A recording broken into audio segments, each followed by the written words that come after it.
Jim. All right, San Diego and Southern California, what's going on? Hour one, Jon and Jim with you for the next 3 hours. You, Darvish, back. Fernando Tatis Jr. still back, and we have our first real lineup since the return of Tatis. We spent the better part of a year discussing, we spent some time talking about what are the Padres going to do when they actually, it felt like forever. We talked about it at night. It just felt like a year. It did. We talked about it at night. We talked about it during the day. We argued about it on social media at night. I agreed with everything you said. I had the same conversation that, I agreed. But now we actually have a Padres lineup with Tatis. Now, remember, Monday, Jim, they didn't have the full lineup because Cronenworth was out. Who else sat on Monday? Cronenworth and Profar. And Profar sat. So this is what it looks like. And we can argue the merits of it. At the end of the day, I think, it's preferred because you got Tatis in it and it's lengthened. Luis Ariz is going to DH. Fernando Tatis Jr. is in right. Profar hits third and left. Machado cleans up as suspected. Cronenworth at first hits fifth. Xander Bogaerts is the second baseman batting sixth. Jackson Merrill bats seventh. Then Kempe and McCoy, your catcher and your shortstop, in this lineup. So what do you think? Again, we knew of these seven hitters. They'd be in some order, 1 through 7, with the return of Tatis, with Profar, Cronenworth, Bogaerts, etc. What do we make of this? With Jackson Merrill batting 7, Jerks and Profar hitting third, and Jake Cronenworth batting 5th. I like it. Maybe I would have put Cronenworth third, and Profar 5th in between Manny and Bogaerts. Okay, but other than that, like I've said, they play good baseball. The lineup is deep. Mm-hmm. Jackson Merrill, I know some people might say, well, Jackson Merrill's been the best player on this team. Why is he hit maybe third? I think down the road, if he continues to play like this in his career, he'll be hitting towards the top of the lineup. Oh, in his career, yes.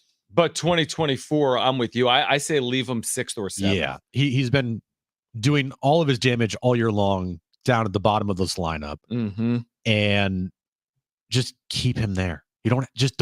Don't worry about it. Just keep him there, hit him 6th or 7th, and continue to let him be him and produce at a high level where, we talked about yesterday with Bryce, where I think a lot of people are going to agree he's the MVP of this team.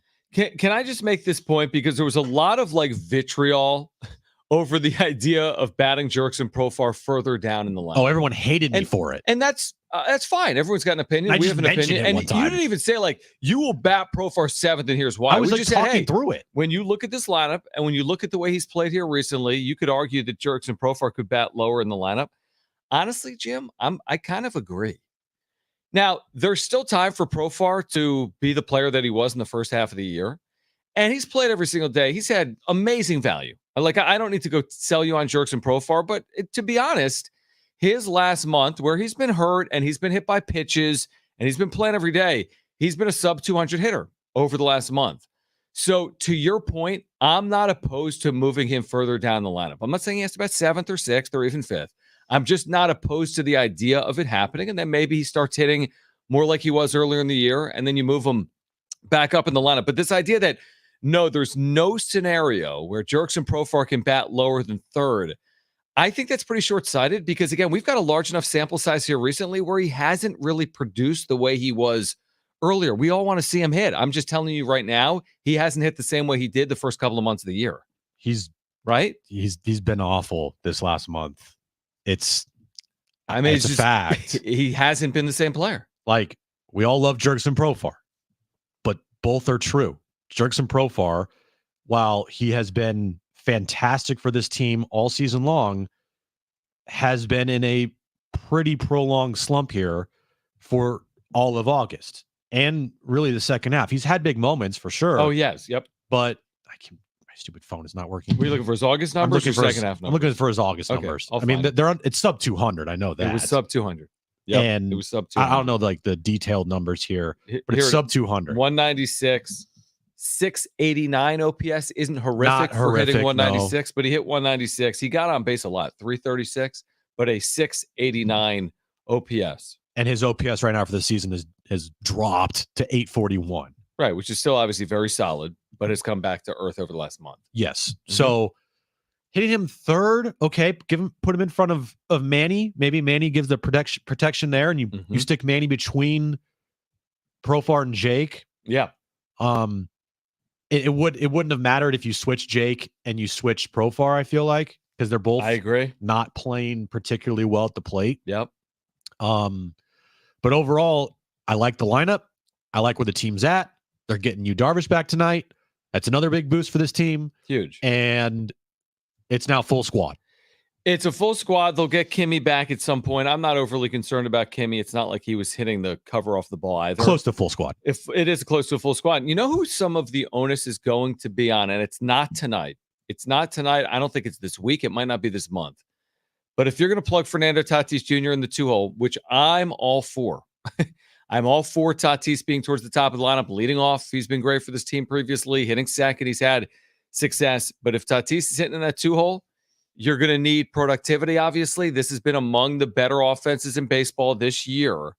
And you hope that it's so stupid to say it that way. I'm like, I hope it continues with Fernando Tatis Jr. You'd like to think the offense takes off with Fernando Tatis Jr.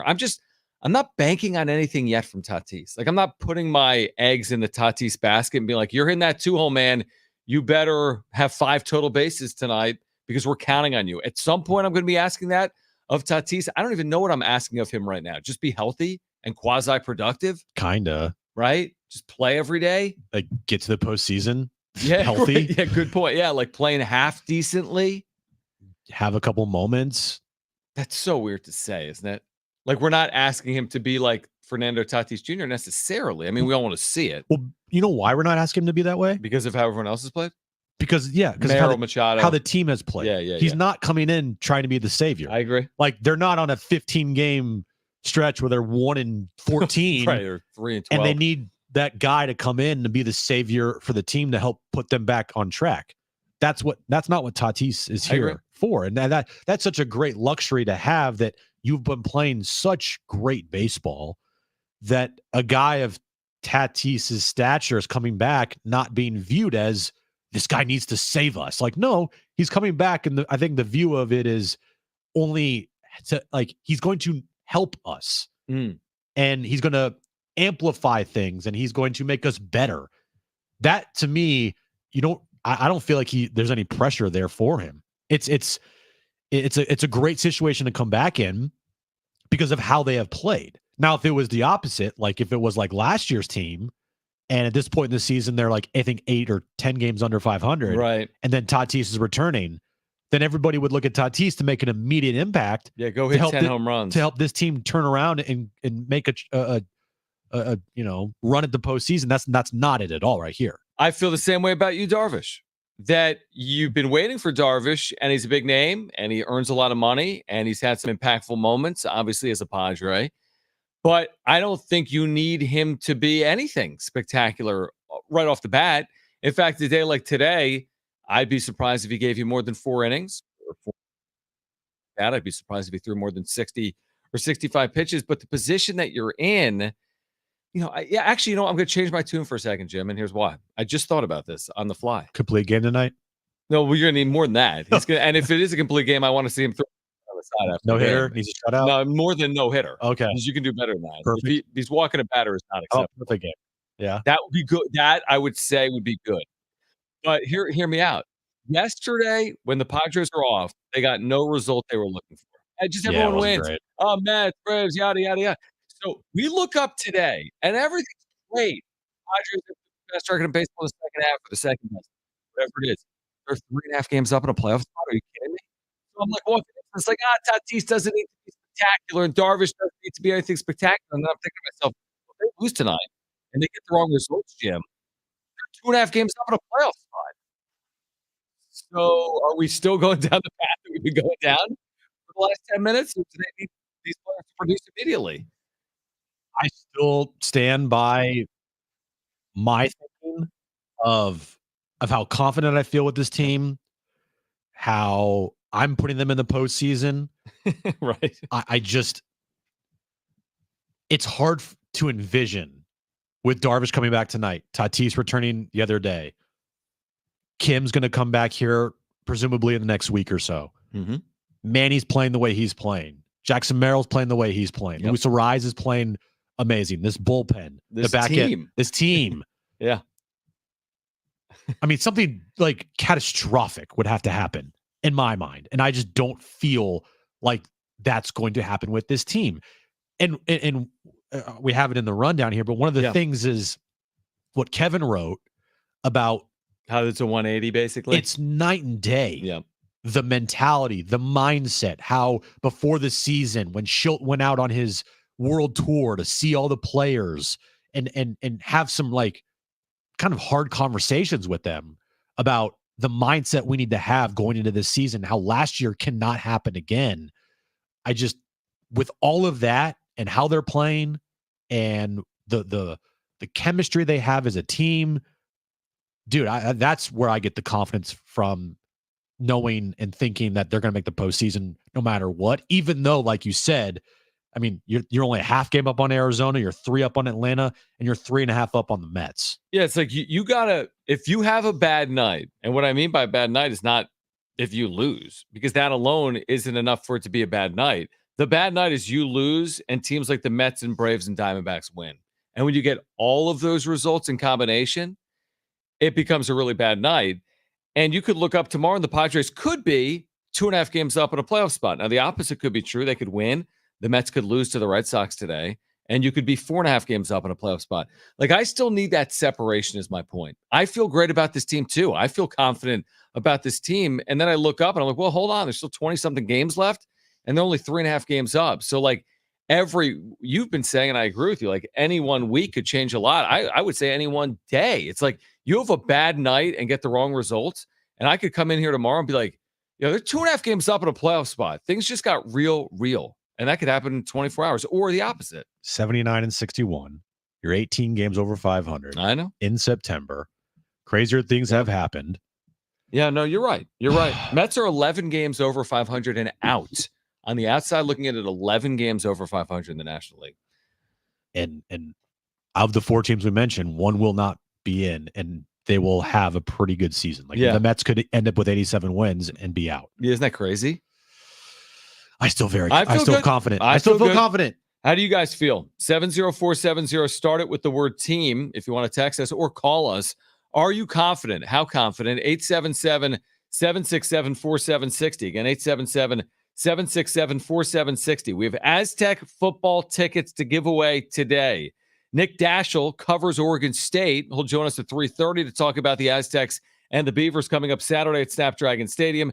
Cynthia Frelund from NFL Network will join us at 4 p.m. We're a day away from the NFL opener here in 2024. But more on the Padres and on how 2024 is truly a 180 from 2023. Plus your calls to 877-767-4760. Next on Jon and Jim.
All right, Nick Daschle, he covers Oregon State. The Beavers will be here this weekend to take on San Diego State. He'll join us at 3:30. Cynthia Frelund, friend of the show, NFL Network at 4 p.m. We do have Aztec tickets to give away. Kevin writing the article that we've been communicating for months with our mouths, saying how like 2024 is 2023. He's been writing that same thing, obviously. The actual quote here, there's a number of them. But the one quote that obviously plays is night and day. Said one member of the staff who was here then and now completely different said another. Then you look at the loss record. Yeah, they are completely different from last year. That's what it said. What do you think you got to make a list? Yeah. Like the number one reason why. Like give me your like 3 reasons why you think it is night and day difference. I mean the winning obviously, but like before all that. Jackson Merrill. Okay. This is in no particular order. Okay. Jackson Merrill. They're also in no particular order. Their knowledge of trying to do everything in their power not to relive 2023. Like having the experience of that season to use is something we can't go down that path again. Yeah. Would be up there. And then potentially in there would be, I'd actually give it more to Preller than Shildt. Really? I'd say Preller's strings pulled from the Cease trade to the Arise trade to the pickups, the Estradas and so on, Peraltas and so on and so forth, Solanos. Just, I think Preller's done a better job than he did a year ago managing the roster. But Shilt's on that list too, but I don't know if he's in my top 5. I don't know if he's in my top 3. I would definitely go Jackson Merrill. Merrill's got it. He's no matter what.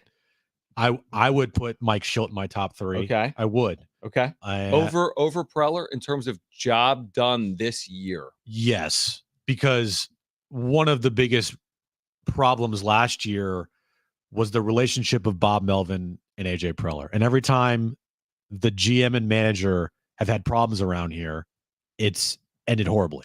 There's always been dysfunction and disconnect. Yes. And say whatever you want about Preller. He's done a fantastic job this season. Mm-hmm. I give him a ton of credit. And I think Shildt and Preller's relationship. Yeah, that's probably a better way to put it. It's really good. Like the relationship between Tingler and Preller was really good, but no one respected Tingler. Mm-hmm. You have to respect at least what Shildt has done, because every season he's managed with the Cardinals was a good year. I think he won Manager of the Year in there one year in 2021 when they won those 17 straight games or 18 straight games. Right. So there's already some type of respect there from the players. And I think the third one, to me, while he started out really, really bad, I think Manny Machado. Oh, well, he's been great. Yeah. Like, yes, his play on the field is helped a lot, right? But I do think, and we talked about it as recently as I think last week. Last year for him, I feel like from a leadership standpoint was really bad. And I think what happened in the offseason with the passing of Peter Seidler, with hopefully some reflection, with getting on the same page with Mike Shildt, with, you don't have Juan Soto there to be the 1A to your, or 1B to your 1A, right? You're not competing with anybody on the team as far as who's the man, right? Like, you're the man, okay? You don't have to worry about Soto anymore. I think what he has done this year in that clubhouse, I think can't be understated. Now, there's probably been times where it's like, oh, here's Manny again. Like, oh, Manny's doing this again. But that moment in Philly where he just kind of, I'm done. This is it. No more excuses. I'm going to fix this. I don't care if my arm falls off. No more excuses.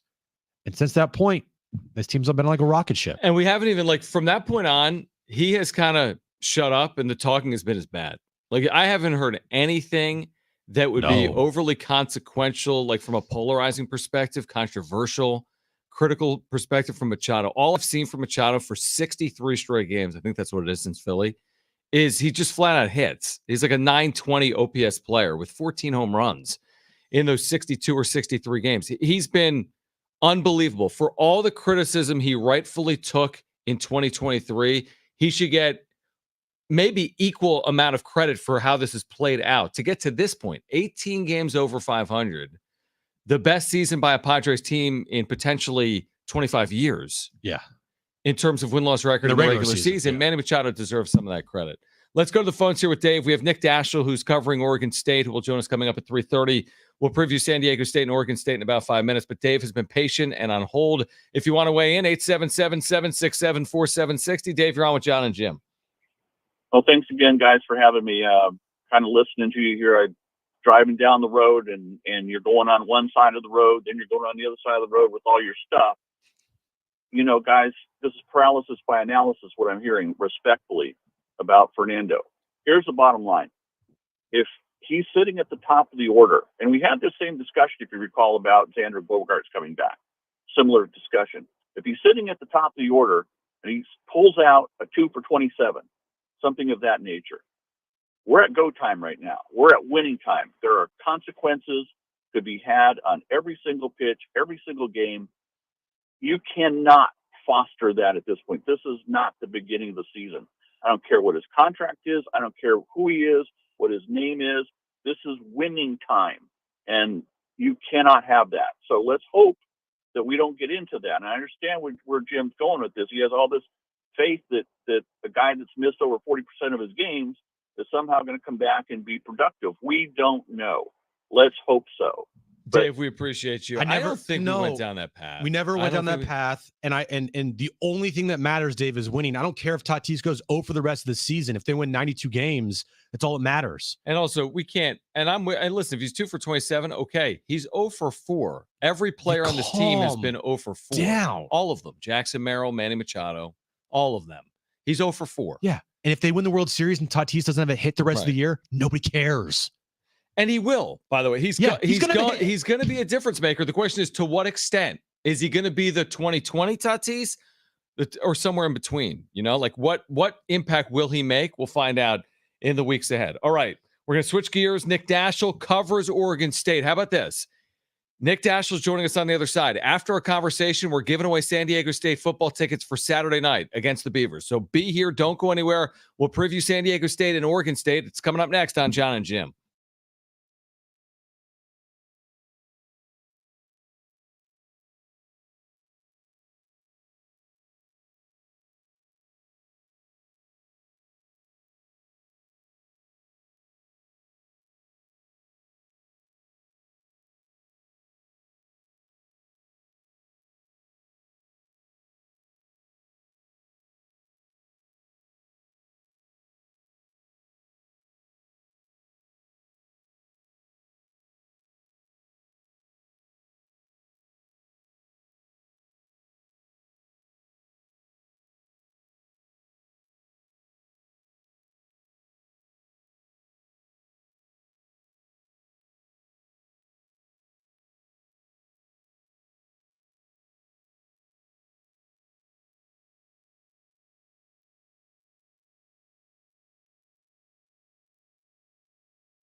All right, this update is brought to you by Mattress Firm. Padres are back in action tonight as they take on the Tigers in Game 2 of their 3-game series. Darvish will make his return tonight. He's on the mound for the Padres. 6:40 first pitch at Petco Park. Aztecs take on Oregon State this Saturday night, Snapdragon Stadium. 7:30 kickoff. 5:30 is when our pregame coverage starts right here on San Diego Sports 760. And the Aztecs basketball team released their conference schedule today, with their first conference game December 4th at Fresno State. It's Mattress Firm's best sale of the year. Labor Day sale. Save up to $900 on select adjustable mattress sets from Stearns to Foster, Tempur-Pedic, and Sealy. Plus, get up to $300 instant gifts for pillows and more.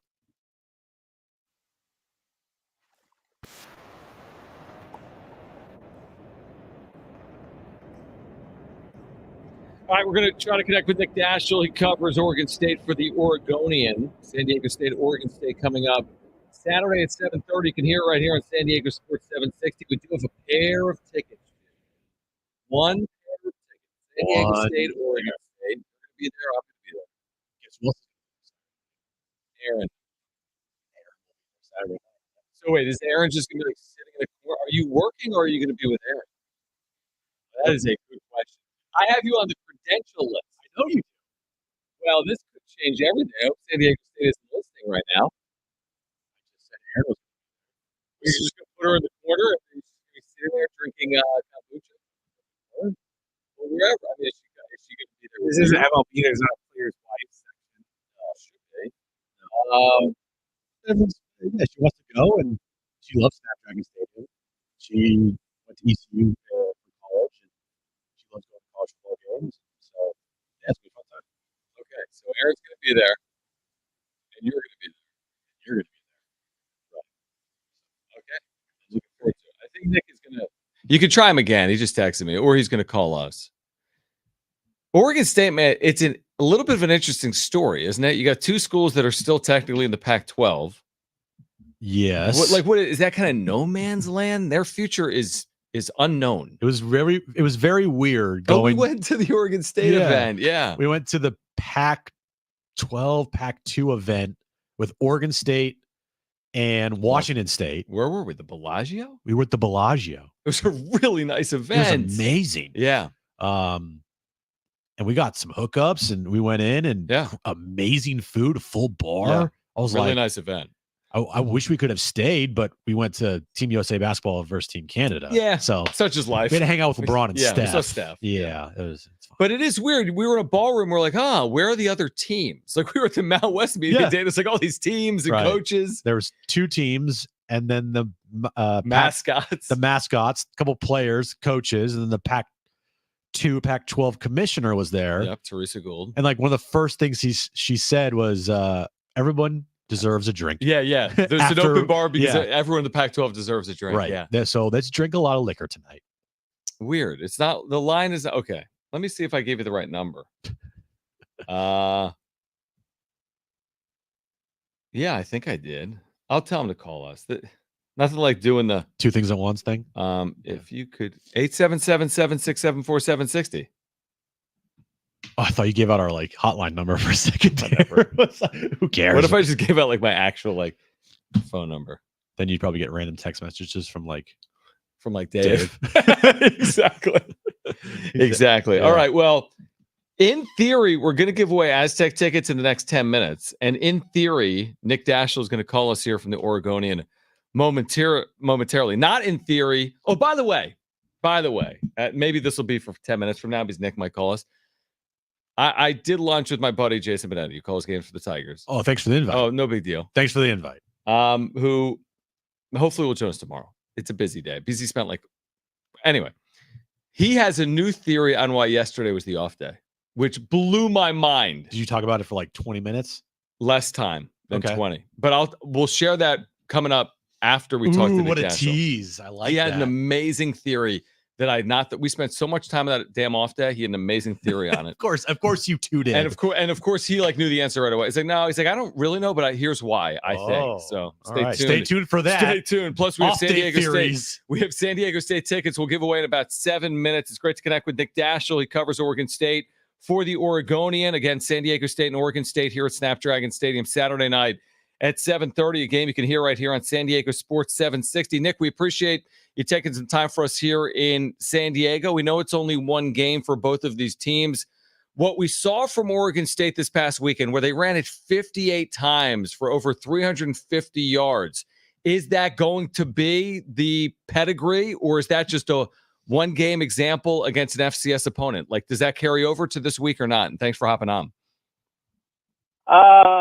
Kind of. I don't ever expect them to do something like that again. It just happened to, it's one of those situations where why show future opponents anything if you don't have to? The run was working.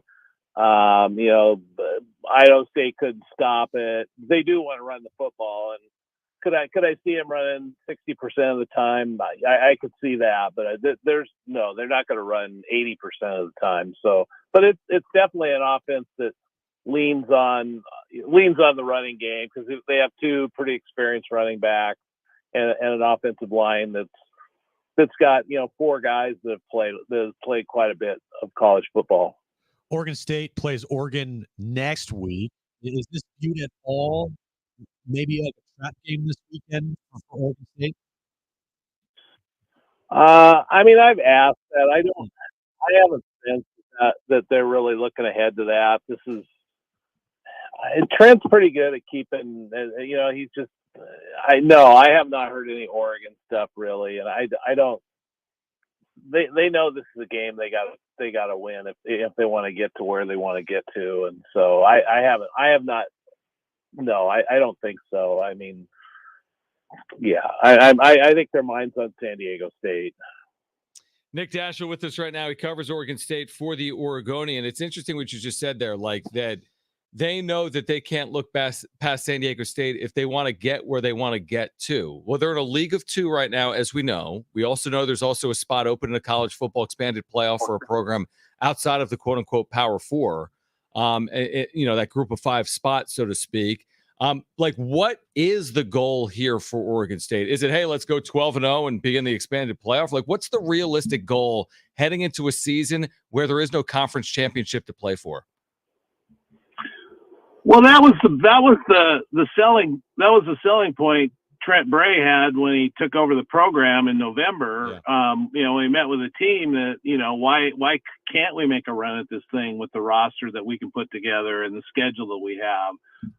But realistically, they're not going to say, yeah, that's probably unrealistic. And given that Oregon's on the schedule, Boise State's on the schedule, and, probably a couple other minefields along the way, 12-0 seems far-fetched. Even 11-1, 11-1 with a loss to Oregon probably seems far-fetched. But that's where this program has to think, because they want to stay relevant and they want to be able to, someday get back in a power conference. And the only way to do that is to win and keep people thinking about Oregon State. That's not going to happen if you're 4-8 or 5-7. So that's the goal. I don't know if this team is capable of that. There's no way of really knowing it just watching one game so far. DJU off at Florida State. He did not play well the last couple games here. Giovanni McCoy steps in. What can we expect to see from him on Saturday? What kind of quarterback does Oregon State have with McCoy? Yeah, they didn't really let him loose in the opener. He can run a little bit, but just based on what he'd done at Idaho and what we've seen in practice, he's not he's not going to stay in the pocket kind of. He moves around a lot, but I don't expect that he's going to run 10 times a game or anything like that. He's got a good arm. He showed it on that one touchdown pass he threw to David Wells for 55 yards, and he won the battle. I don't know that he was the clear-cut winner, but that was the guy they picked out of camp between the three guys. So I think for now they're going with Giovanni and seeing where they can go. But you're probably going to see. My guess is you're probably going to see Jabari Johnson for at least one series. They haven't said that, but that's just kind of reading between the lines that they want to give Jabari Johnson some more experience, because he's never, he hasn't played up until last week in college, and they really like his potential as a dual threat quarterback. So you'll probably see him a little bit. from there, I don't know. But yeah, Giovanni McCoy is, one game he was good. He wasn't. I'm not gonna say he's great, but they really didn't give. He threw 10 passes, so it wasn't like they gave him an opportunity to air it out a lot either. But given his track record at Idaho, where he led the Vandals into the quarterfinals of the FCS playoffs, a pretty good season. I would say that San Diego State's got some challenges with him. Nick Daschle with us right now. Again, he covers Oregon State for the Oregonian. We'll give away San Diego State, Oregon State tickets momentarily. I know you're asked this a ton. I know everyone in Corvallis and in the Pacific Northwest is asking about the futures of Oregon State and Washington State. This is so unpredictable to some extent. Do you have any best guess at how this ultimately is resolved? I mean, if you had to put $1 on something as the most likely path for Oregon State and Washington State over the next 12 to 24 months, what do you think is most likely? Well, as much as Beaver fans want to get in the Big 12 or ACC, I mean, those are possibilities, I suppose, but some stuff is really going to have to happen. I think the most likely path is somehow they convince Stanford and Cal to come back to the West Coast. They rebuild the Pac-12, pull in, 3-4 teams from the Mountain West, Cal, Stanford, maybe San Diego. You're San Diego State, UNLV, Boise, Colorado State, maybe Air Force, those schools. Then maybe get one more and get a good 10-team conference in the Pac-12. Is that a power conference? It's the 5th best conference, I'd say, but it's probably a step above a G5. So I think that's ultimately where this heads, but that's just based on conversations I've had with people, and there's absolutely no decisions that have been made whatsoever. That's just my gut feeling. Yeah, it's been a fascinating time. As we know, it'll continue to be a fascinating time in college athletics. And we are looking forward to Saturday night, Snapdragon Stadium, San Diego State, Oregon State here in San Diego. Nick, we appreciate it. Safe travels, and we appreciate you taking time for us. Thanks, Nick. All right, thanks. All right, caller 7, you're going to the game. 877-767-4760. You don't need to know anything other than how to call the number. Caller 7, you're going to the game. San Diego State, Oregon State, 7:30 Saturday night. Tickets at goaztecs.com. Hope to see you there. 877-767-4760. Call right now. We'll hear from Jackson Merrill coming up. Why did the Padres have an off day yesterday? I think I finally have the answer from Jason Benetti, who calls games for the Tigers. That's next.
All right, so we gave away the Aztec tickets. We have a lot of giveaways for you here today.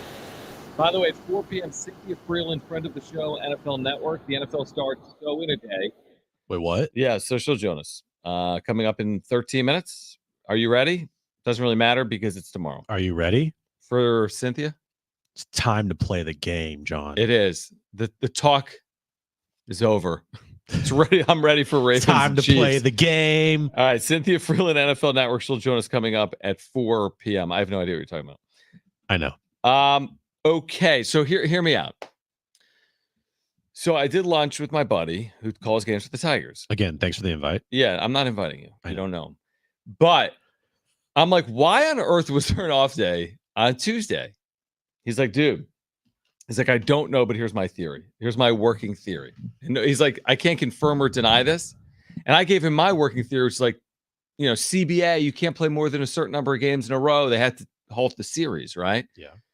He's like, here's what I was thinking. The schedule, when it was initially published, like behind closed doors, had the series for being a Tuesday, Wednesday, and Thursday. Tigers, Padres, and San Diego. And then the Padres requested to play a game on Labor Day. So the series was Tuesday through Thursday. The Padres then said, hold on, we could have a holiday game. We would prefer to play Monday than Tuesday.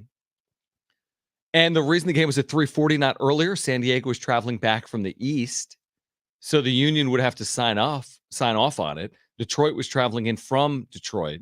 So it was like the best of all worlds. You play on Labor Day, which the Padres prefer. The game didn't start too early because the teams were traveling. And that's why there's an off day Tuesday, because it was supposed to be a series that was actually Tuesday, Wednesday, Thursday, and they just moved the game to a holiday. That theory makes more sense than our theory of like, oh, they played too many games in a row. They have to just stop it. I mean, when you put in front of Eric Grupner and the Padres an opportunity to sell at that ballpark on a Monday and make money and do a giveaway and have it be on Memorial Day. Well, actually, sorry, Labor Day, my bad. Memorial Days. Right. You don't think, of course, they're going to take that opportunity. But now again, I can't confirm that, but doesn't that make sense? Yes. And not every team played on Monday either, by the way. Right. So, which also proves the point. Maybe they initially had an off day there. So that was another thing that you could be like, well, if every team is playing on Monday, then it would make sense. True. I like that theory. Yeah, I think it makes more sense than my theory, which is like, doesn't make any sense. And I don't even know what my theory is. I think if you combine them with, there has to be an off day there somewhere. Yeah. With also the Padres wanting to play on Monday, on the holiday. I think you combine those two, it makes sense. Of course the Padres would. They're not going to miss. Hey, you guys want to have an off day on a holiday? Or do you want to have a game on a holiday where you're going to have 45,000 people there and make a bunch of money? Oh, yeah. We need to have a game on that day. Yeah, no, I mean, it just makes more sense to play Labor Day with it being an off day. Like, why would you play? It just makes more sense. It just makes more sense. All right, Jackson Merrill in the clubhouse earlier spoke with the media on a number of topics, including being named Rookie of the Month again. This has happened now twice this year for Merrill. So let's take a listen in. This was earlier, Jackson Merrill in the clubhouse. Jackson, congratulations, Rookie of the Month again. How's it feel? Cool. Nope. Another way to start a good month and get September rolling. I know you're not big on the personal awards, but still, when you see the league acknowledging what you're doing multiple times now, it's got to be a good feeling and supportive of all the work that you put in. Yeah, I just didn't even realize that it was kind of happening that way. I kind of just got to the end of August and then someone told me that. I didn't even think, I don't even know what day it is. So, I think I just play my game every day and it all adds up. How are you feeling physically at this point? I mean, it's uncharted waters for you going into a longer season. You've been playing at the big league level for an entire season. That's just a different tax on your body and your mind, but you seem to be playing some of your best baseball of the year. Are you feeling as strong as you look? Yeah, I'm good. I'm ready to go. I'm ready to keep going for another 2 months. It's how much we got left, so I'm ready to go. Do you feel a little bit of extra adrenaline rush knowing this is a playoff run down the stretch? No. Just keep the game simple. Stay calm and be yourself. I'm not going to make it more than it is like I haven't all season. So just keep playing baseball. How encouraging is it, though, from a team perspective to be getting some more of your pieces back? You've gotten Joe back. You've gotten Toddy back. You're getting you back today. And it's pretty nice to have those reinforcements coming on after everything that you guys have done along the way. Yeah, it's nice to know we've been, playing our asses off and playing hard. Getting some pieces back, too, and continue to play that way. It's going to make it even easier and even better. What would it mean for you to win Rookie of the Year? I know you don't care about the personal stuff, but that's still a big deal. I'm not going to answer. I swear, it's not going to really cross my mind unless it happens until I see it on screen. But right now I'm not there. I'm not thinking about myself like the whole season. I don't think it's the right time to change anything. I think the team's been going good. The vibe's been really good lately, and that's all that matters. Darvish going tonight. How much of a boost to have that guy just back in the rotation after everything? Yeah, no, it's really exciting. I'm glad he's back. I'm glad he worked through his stuff. It's yourself is more important than anybody else at the end of the day. But him being back and working hard and getting ready to compete for us, that's awesome. So I had a lightsaber bat. I'm just curious what led to that design and when we'll be seeing that out there. Yeah, I think there was a red one before a blue one, but I wanted a blue one and I asked, and then I didn't get to use it. MLB didn't. I didn't get it approved, so I couldn't use it during Players Weekend. But I used it in BP a couple of times. It kind of just chose my bat bag now. Why'd you choose blue? Out of curiosity. I didn't want the original red one. I wanted something different. Obviously, fantasy football is a huge topic of conversation this week. Do you play? Yeah, I'm in the team league, but I'm not very good, so we'll see what happens. Do you have any good players? I mean, what's your fantasy football team name? I'm Team Rook, because Peralta just continuously calls me Rook every day, so I kind of went with Rook. My team's pretty good, not bad. Everybody got surprised I took Kelsey in the second round, so they were all mad at me, but young guy, I like to do some crazy stuff. I like that. You kind of have the same mindset too, where it's like I'm just going to handle my business every Sunday on there and let that do the talking. Yeah. Keep up with it when I can, but win or lose, I'm having fun. Thanks, John. You a Ravens fan? No, Dolphins fan. Yeah, I like the Heat and I like the Dolphins too. My dad likes the Dolphins, so I kind of followed him there. But yeah, I like the Dolphins. That's a good question from Marty. Like, well, you're from Baltimore. You're a Ravens fan, right? No, Dolphins. So he took 2 in the first round and then Kelsey in the second round. And everyone's like, thanks for the donation. He's like, I follow it when I can. Like, dude. Or Tyreek in the first. You got to like update your team every week. Yeah, or the commissioner will get mad at you. And if the commissioner's Tommy Pham, the commissioner's gonna like try to like take you out on field. Like he'll literally fight you. Yeah. If you do anything shady, whoever the commissioner of that league is will fight you. Did that segue real quick there in the scrum from like, hey, what would it mean to win Rookie of the Year? Hey, do you like Ravens plus the points? Like, wait, what? Julian Delgado just went hard right. Hard right there, man.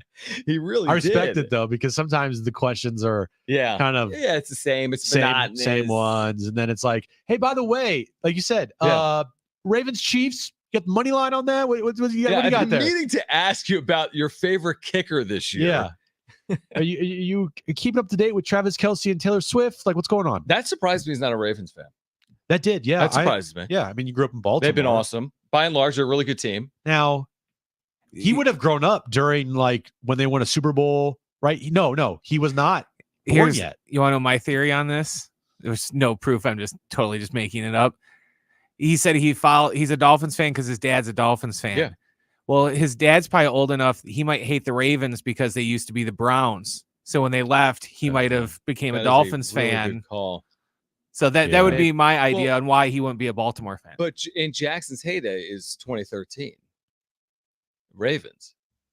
Yeah, he 2024 would have been 10 or 11. So I mean, that's he'd have been younger than that. No, he's 10 years ago. He's 21. It was 11 years ago. He would have been 10. That's like the heyday of a kid being a sports fan. Was for me. Yeah. 10-year-old. I mean, I think he'd be. But again, if you're a Dolphin fan, I guess it's not that big of a deal. And when you're 11 years old or whatever, and your dad has already watched a bunch of Miami Dolphins games, you're going to watch the Miami Dolphins with your dad.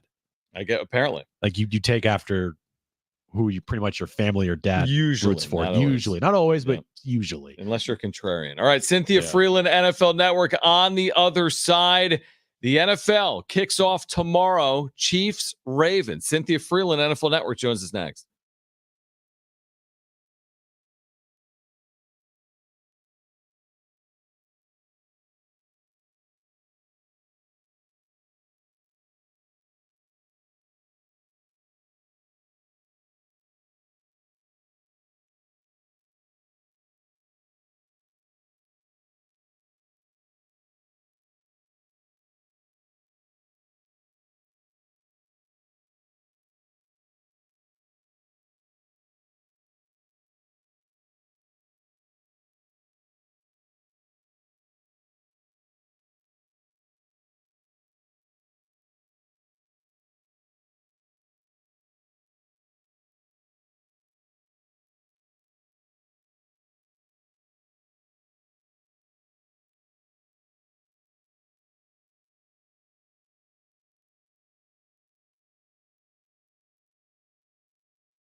All right, this update's brought to you by Mattress Firm. Padres, they're back in action tonight against the Tigers. Darvish is set to make his return on the mound. First pitch, 6:40 at Petco Park. Aztecs football takes on Oregon State this Saturday night, Snapdragon Stadium, 7:30 kickoff, 5:30 is when our pregame coverage starts right here on San Diego Sports 760. And Aztec basketball, they released their conference schedule today with the first conference game on December 4th at Fresno State.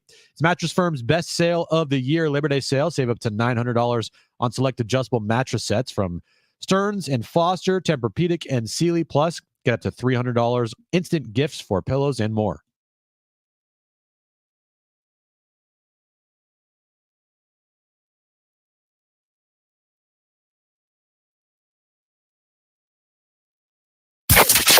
Getting you all set for that drive home. Let's just start the show. Here's Jon and Jim. All right, San Diego and Southern California, what's going on? It is hour 2 of Jon and Jim. We are 25 hours out from the return of the National Football League. That is kind of maybe a little more than 25 hours. 25 hours and 20 minutes. Cynthia Frelund, friend of the show, not back like with counting us. or anything. Not that we're counting. Yeah. Cynthia Frelund is just terrific on the NFL Network, friend of the show. She's been with us a number of times over the years throughout the course of the NFL season.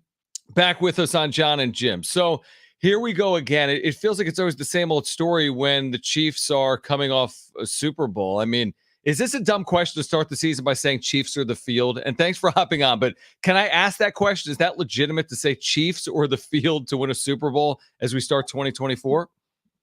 I mean, it certainly feels like if there were ever a team to go back to back to back, it would be this Chiefs team. Yep. But it's very hard. Like when I look at it, kind of take a step back, it's really hard to win 2 Super Bowls in a row, and that's why we've never seen 3. So, it feels right to say that, but I do think once you get to the AFC playoffs, then it's going to be kind of a gauntlet of, more 50-50 games where in a 1-game sample set, it's going to be harder to win. So yes, I get it, but also, it's very hard to do for good reason. Who's the biggest competition for the Chiefs in the AFC, in your opinion, then? It's going to be interesting to see how the playoffs shake out, because I can see a scenario where, the AFC title game could again be between the Ravens and they decide not to do something nonsensical, like not throw the ball more than 2 times in the second half. So, I can see something like that, a team that's kind of, has a veteran quarterback, but I also can see kind of this sneaky situation where a team like the Texans goes in and kind of scares everyone. And by the way, Aaron Rodgers is still coming for you. So there's a number of ways to see how this might work out, but it really comes down to health with me for a lot of them. Cynthia Frelund, NFL Network, back with us right now. Jon and Jim, San Diego Sports 760. Let's touch on tomorrow's game specifically between the Chiefs and the Ravens. The Chiefs a year ago, obviously opening up at home, getting ousted by the Lions on that Thursday night game. How do you feel about this game in general tomorrow? I know the Ravens are getting some points, but how do you think this turns out?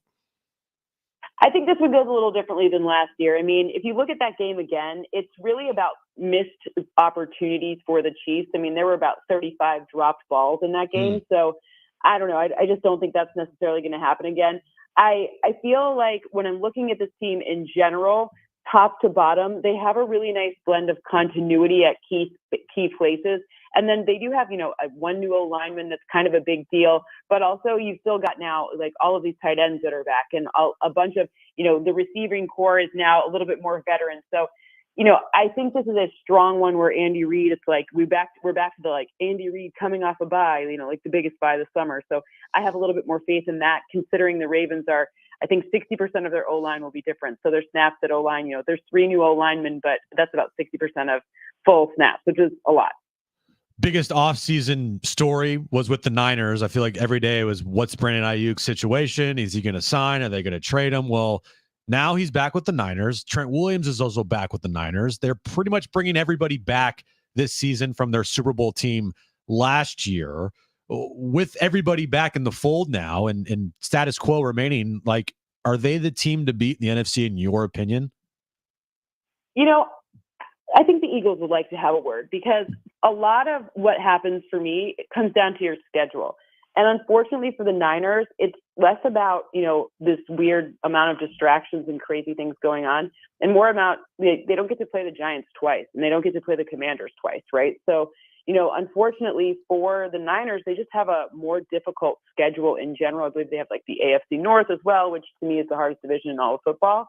So I'm looking at the Eagles, I'm looking at their schedule, and I'm thinking that could be for the bye. In fact, they make the bye in the most amount of my simulations this next season. It doesn't mean they're the best team. It just means they have the best team relative to their schedule. And with the Eagles, I know the schedule part is a huge factor in this, but just like from a player standpoint, with the addition of Saquon Barkley, that's big for their offense, but they also lost guys that are pretty important to that club with Fletcher Cox and Jason Kelsey. Do you think, like, player for player wise, they could match up and have the best team in the NFC, in your opinion? Yeah, I mean, look, you're never going to replace Jason Kelsey or Fletcher Cox very easily. It just doesn't happen, especially people have a really hard time understanding how centers work, myself included. So that is a huge deal. However, they did some things to mitigate that, like getting Saquon Barkley changes the threat of the run on every single play, even more so than it was last season. And then on the defensive line, now you have Vic Fangio, who runs a little bit different style of defense. So it's just going to be a kind of, maybe we see a full, like, what is Jalen Carter really going to do? Remember how highly regarded he was as a football player coming out of last season. So I think that kind of reset could be good for them and provide a few new wrinkles and looks that we aren't used to. It's not going to be tush push or nothing from the Eagles. Cynthia Frelund, NFL Right. Network. Yeah. With us right now, Jon and Jim, San Diego Sports 760. We know about your Lions fandom, right? You're a Lions fan. They were within, I guess, mere minutes, really, of reaching a Super Bowl a year ago. Oh, dear God. Sorry about that. Yeah. So No, how it's do you feel about it now? Running it back, obviously, with San Francisco, and we've talked about the Eagles. Do you see a path for them to have a comparable run, or how challenging is that going to be? It's always challenging to win games in the playoffs. I think that, focus on one thing at a time, and that's making it to the playoffs. Yeah. The schedule works in the Lions' favor in terms of they have a great O-line. We know that Jared Goff really likes to play inside or in favorable weather. So they do have both of those things working for them. But I also think, look, as a fan, I will tell you, as soon as that game was over, I was obviously really sad. But I was actually more happy that I even got a chance to see that in the first place, because that's the most I've ever seen, the best I've ever seen this team do in my entire life. So pretty special things no matter what. But I think they returned so many players and added some key positions. To me, it will really come down to if that secondary can hold up, because, that was a huge problem last year. To be able to give up that many passing yards, to be able to lose a lead like that in the second half, it wasn't because of a decision to go for a fourth down or kick a field goal. It was a decision to, they needed to the secondary to make a few stops, and they just couldn't get it done. Staying with that division, with the Lions and the Packers, Jordan Love, the Bears are in the fold now. Like, would you consider that one of the best divisions in the NFC, or how do you view that division now with Caleb and with the Bears? Yeah, I'm very excited for what Caleb can be and what he should be. Obviously USC is in kind of both of our backyards, so we know how good he is. But I think it's going to take a hot minute. I know he looked so great in the preseason. I know Hard Knocks. I understand all of that. But, let's give him a beat to adjust to game speed. I don't trust that O-line yet. They're going to have to prove it to me a little bit more than what I've seen so far. And I do think the Bears defense actually is, they're starting off the season very healthy. So that bolsters their opportunities for me. To me, they are just on the outside, possibly looking in. They are right up there. So my seventh seed currently are the Rams, but the Bears and the Seahawks are actually both knocking right on the Rams' doors. So it's going to be a tight one to see who gets that seventh seed.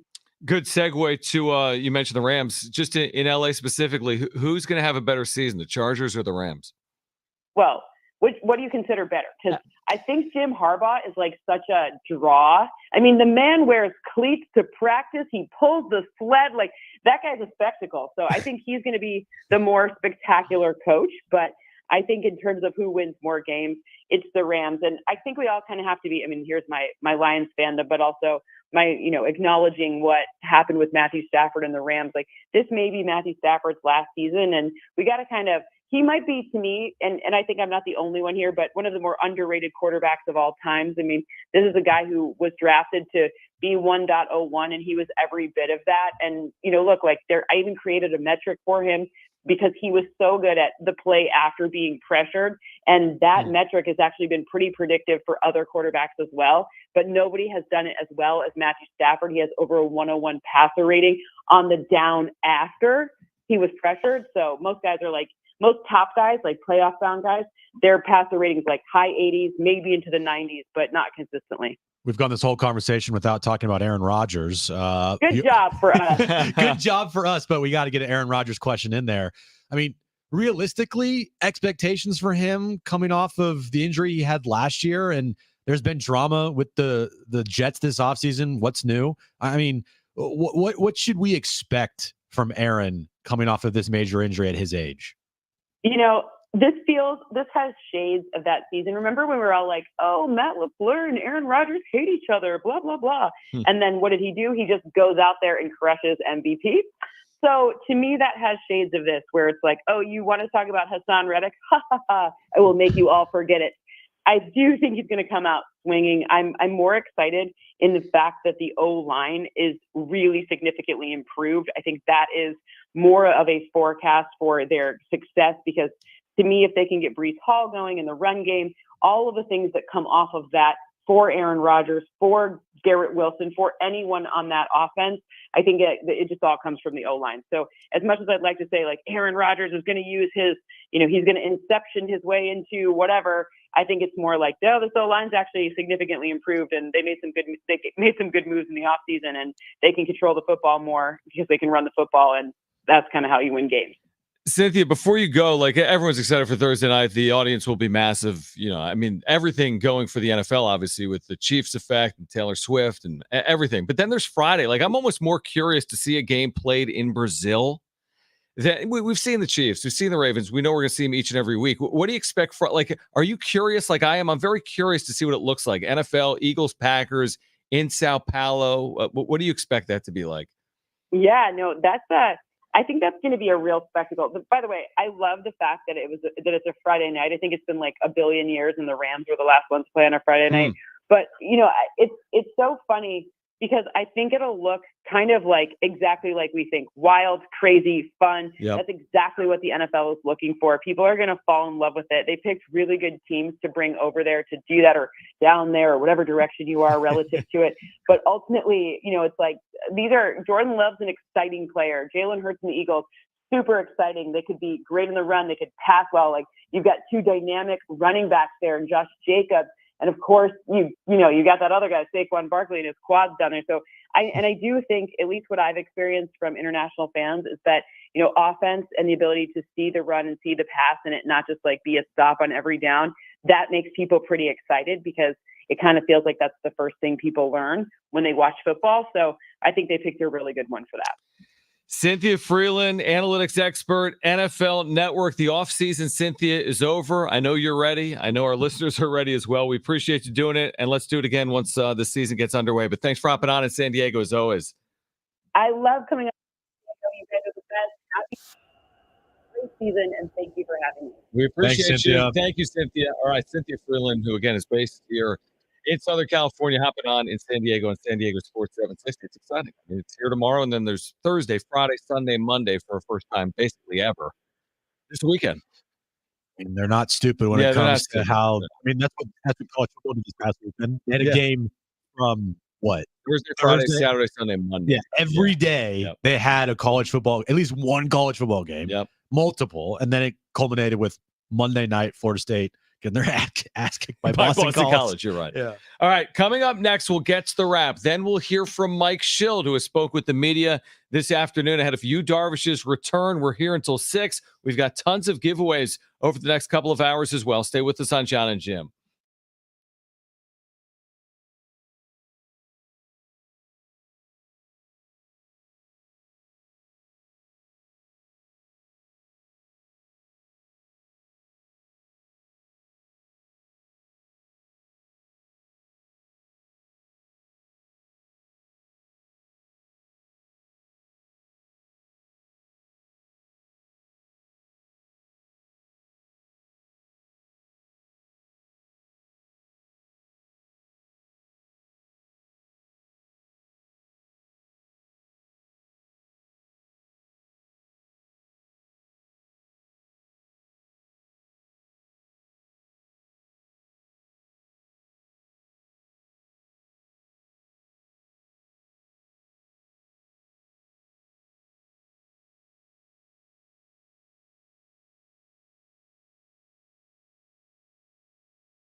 All right, we're here for Mike Shildt coming up in 10 minutes. Also, between now and the next time we take a time out, why don't we give away tickets to see the Marley Brothers, including Ziggy Marley.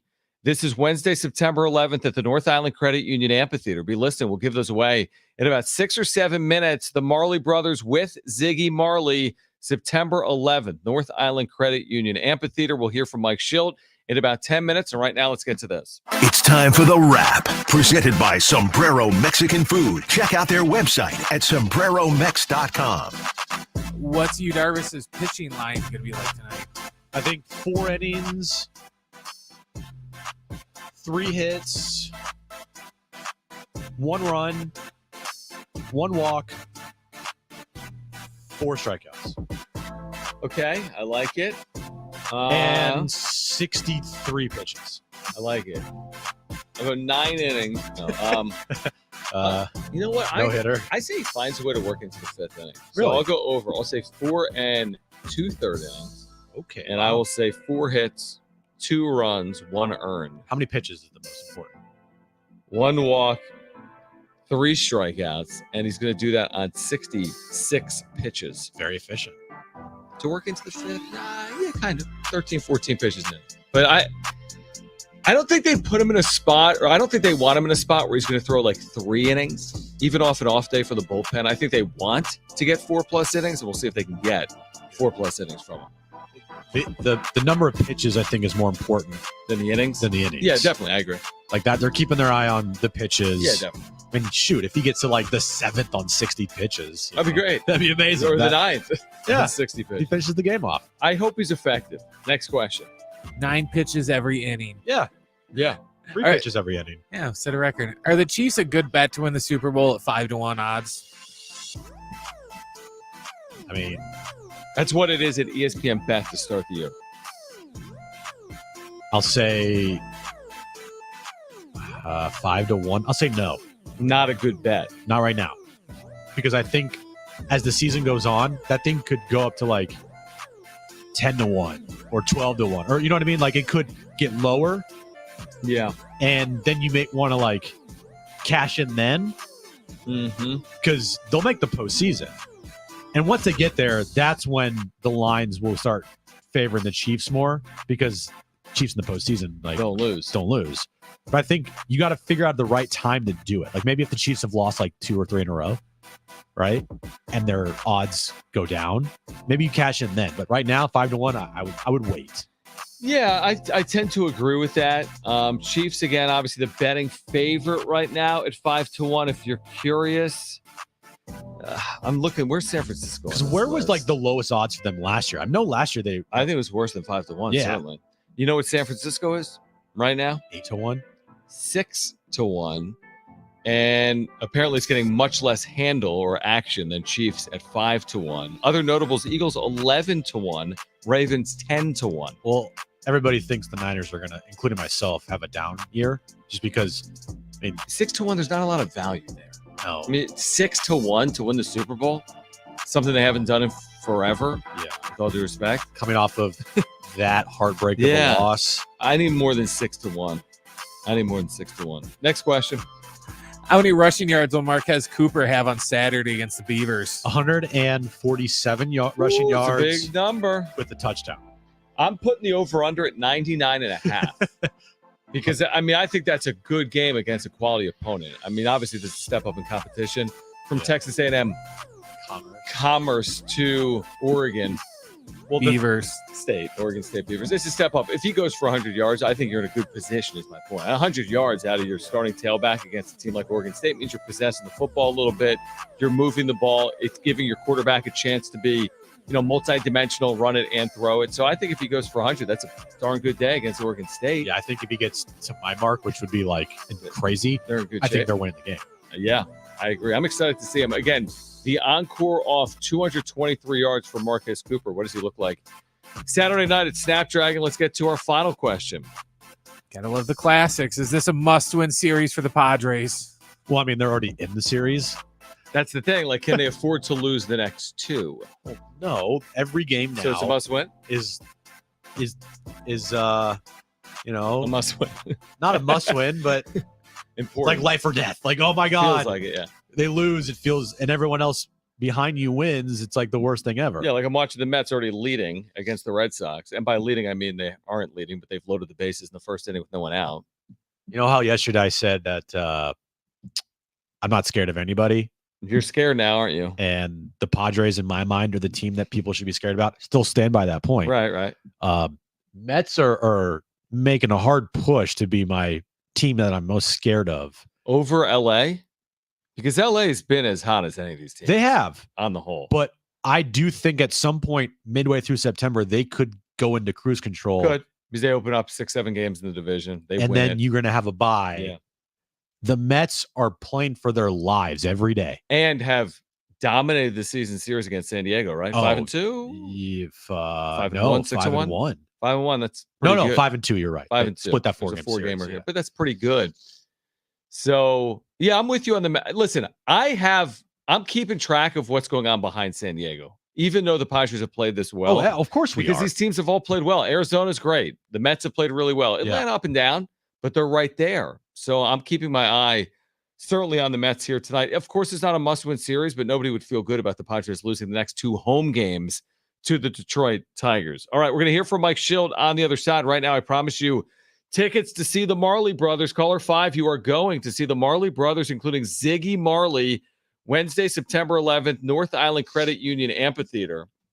Tickets, again, available for you, but call 877-767-4760. Caller 5, you're going to see the Marley Brothers with Ziggy Marley, September 11th at the North Island Credit Union Amphitheater. Call right now if you want those 2 free tickets, 877-767-4760. We'll hear from Mike Shildt coming up next. It's Jon and Jim.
takes on Oregon State this Saturday at Snapdragon Stadium. 7:30 kickoff. 5:30 is when our pregame coverage starts right here on San Diego Sports 760. And the Aztec basketball team today released their conference schedule.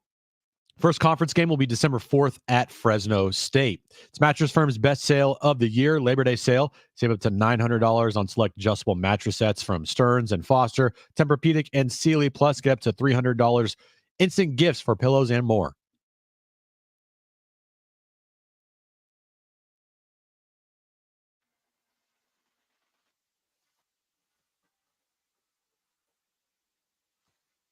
All right, Jon Jim back with you, getting you ready for game 2 of a series between the Padres and the Tigers down at Petco Park here until 6 p.m. We do have a number of giveaways for you over the next 90 minutes. Now, Padres didn't play yesterday. They get you Darvish back today. What is the plan in terms of how long Darvish will be in this game tonight? Is he on? Well, obviously he's on a pitch count. Let's hear from Mike Shildt. This was Mike Shildt just a few moments ago. We'll hear from Mike Shildt in a few moments, but this is Mike Shildt a few moments ago with the media in the dugout. How much are you looking forward to seeing you, Darvish, back on the mound? Very excited. You know, we're always welcome you back, and I know he's excited. The club's excited, and it'll be good to have him out there. All the reports are that he's been throwing the ball really, really well. Has it surprised anybody how quickly he's gotten up to speed and how sharp he's looked so far to get ready this quickly? Doesn't surprise me at all. I mean, this guy is, won 200 games in the big leagues and been doing this a long time, and I think, took advantage of his time away to put himself in this position. What's realistic expectation then for today in terms of pitch counts and his sharpness, and what should we expect? Yeah, I mean, I think, Hughes, like I said, a veteran guy that has been throw to 66 pitches last time out, 4 ups and downs. So we'll evaluate, let the game tell us. What's been fun is talking to the other starting pitchers who get a chance to talk with him. I mean, he seems like he's been a great mentor and teacher to a lot of these guys. What's just his presence back in this dugout? Yeah, no, it's important, to have guys. We talk about this, a fair amount. It's really important that, we share experiences, and the guys that have more of them share them, and the guys that don't have as many take advantage of their own and then others. And so, Hughes got a wealth of experience that he's very willing to share and wants to share, and smart for the people to take advantage of. Jackson Merrill, Rookie of the Year, second time, or of the month, I should say. I'm getting ahead of myself. But as you know, Jackson, he doesn't like to talk about himself, and maybe you can share with us your thoughts on him getting the award a second time. Yeah, I mean, well-deserved, clearly. Another stellar month for Jackson. Played really well, big part of helping us win games. And, I can't speak for Jackson. I think we have similar sentiments. Like, it's great. He's deserved it. Now let's move forward. You clearly knew he was good coming out of spring training. Did you expect him to be this good this soon? It's hard to really. I'm not a big, put limits either way on guys. I knew he clearly had a lot of ability. I knew he had a strong desire to win, strong desire to compete. He had a high baseball IQ. It's hard to say. I'm an optimist by nature, so we did start him in center field for a reason, and he clearly rewarded that. To say he's done as well and is surprising, I can't say I'm surprised because I know the person and the talent, but it is pretty impressive. He refuses to talk individual awards, but how much the guys on his team want the Rookie of the Year award for him? I think all of our teammates and clubhouse guys on this club want individual recognition for their teammates. I think we want all the guys to get all-star games and Rookie of the Years and, anything else they may be up for. But I also know that this group is more excited about what this team's looking to accomplish. These 2 guys you brought back now without rehab stints because they've been getting ready through Arizona. What are the things that kind of go into understanding when a guy is ready to be acclimated? I know your focus is here, but what are the things that go into understanding what they're Yeah, no, I mean, I've been on the rehab side of it, the player development side, getting back to major league competition side of it. I think it's a combination of things. Look, there's a lot of people that weigh in on what that program looks like. The medical clearly, and our medical staff does an excellent job here. The strength conditioning component to it as well. I know a big part of that, especially with players like Darvish and Tatis, guys that know their bodies, have experience in this game. We're gonna listen to them as well. We're gonna partner with them on what that looks like, and at the end of the day, we're gonna trust them. And so Again, I like the idea of him being able to get in a controlled environment and get up to his pitches. And he's been in a controlled environment. I mean, the guy's pitched a lot of years. So I think he knows what this environment looks like. And I defer to him when he says he's ready. And all the litmus tests of him being able to throw his pitches, all the things that we use from a sports science standpoint that indicates that, his shapes are looking similar to what they've looked like when he's healthy. All go into the equation. And now it's a matter of him to go out there and compete for us. Could Kim come back without that? Minor rehab games? I think you're ahead of yourself, but I wouldn't rule it out. He's not been away too terribly long. Everybody's got their individual preference of what they do, and we'll just evaluate Kimmy as we go. Fantasy football is a hot topic this week. I'm curious if you fit that into your busy schedule. I do not. All right. I couldn't. Who's your football team then, if you have one? I'm from Carolina. Gotcha. Kind of a rough year, possible. I'm an optimist. I like it. I'd rather not pin my club on a bad footing. So I'm an optimist. We can be realistic too. Have you ever played? Excuse me? Have you ever played it, fantasy football? I think when I was like 20 years ago. Yeah. This time of year, I don't have much bandwidth for fantasy football. I'm glad the guys play it. It's a nice, opportunity for them to enjoy it amongst themselves. But I can't bear down on the third receiver for the Vikings right now. So he doesn't have bandwidth for fantasy football this time of year? Oh, okay. That was a funny line. I don't want to worry about the third wide receiver for the Minnesota Vikings. I don't want to worry. You have a fantasy draft tonight. I know. Here's the thing. Yeah. I get it from Shilt's perspective. Shoot it. There's that Padres players draft that Jackson Merrill was talking about earlier. Yeah. They got enough going on. Playing every night. Bless you. They're playing during the Thursday night opener at the exact same time. The game starts, the Thursday opener's at 5:00. Jim, stop sneezing. Sorry. I'm kidding. It's not your fault. They're playing at the same time as the Thursday opener. Is it annoying to say? Do you think they ever have to run back in the clubhouse and be like, "Oh, I didn't set my lineup," and you leave stretch early to go set your lineup? If you're Tommy Pham, yes, true, because Tommy Pham's a psycho along with Jock Peterson and whatever fantasy football league that was. Right. I mean, these guys are. There's some guys that are hardcore. You think the guys for, I don't know, the White Sox, all they probably care about is their fantasy football drafts. Well, yeah, they're 50 games out of it right now. I know. Yeah. But that was Mike Shilt's he also, I'm the internal optimist. Yeah. We know that, Mike. Yeah, we know. By the way, no, it's hard for you to be realistic, but it's okay. It's okay. I'll read into what he said about Darvish because he wouldn't answer on an exact pitch count, but I think they're willing to push it a little bit because they're listen, he knows his body. He's been throwing sim games. He said he threw 66 pitches his last time out. So I don't think they're going to be, they're going to be careful because they're careful with everyone, but I don't think it's going to be the strictest limit of all time. And I wouldn't be shocked if he got into the mid 60s or higher here tonight. So that's just my guess. Knowing that he's only got 4 or 5 starts to make between now and October, I don't think they're going to completely baby the process as they go along. And Darvish is one of those guys that typically works longer than shorter. I know it's his first time back, but again, I'm not surprised if he works into a 5th inning tonight. I wouldn't be surprised at all if he went out there and was very efficient.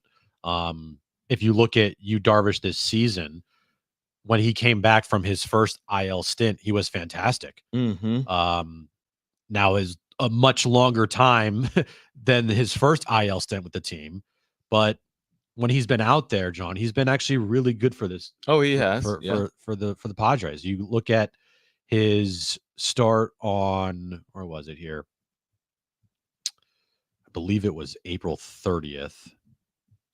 Where he went start that was. It was a good start. He went 5 innings, 3 hits, no runs, 3 strikeouts, no walks.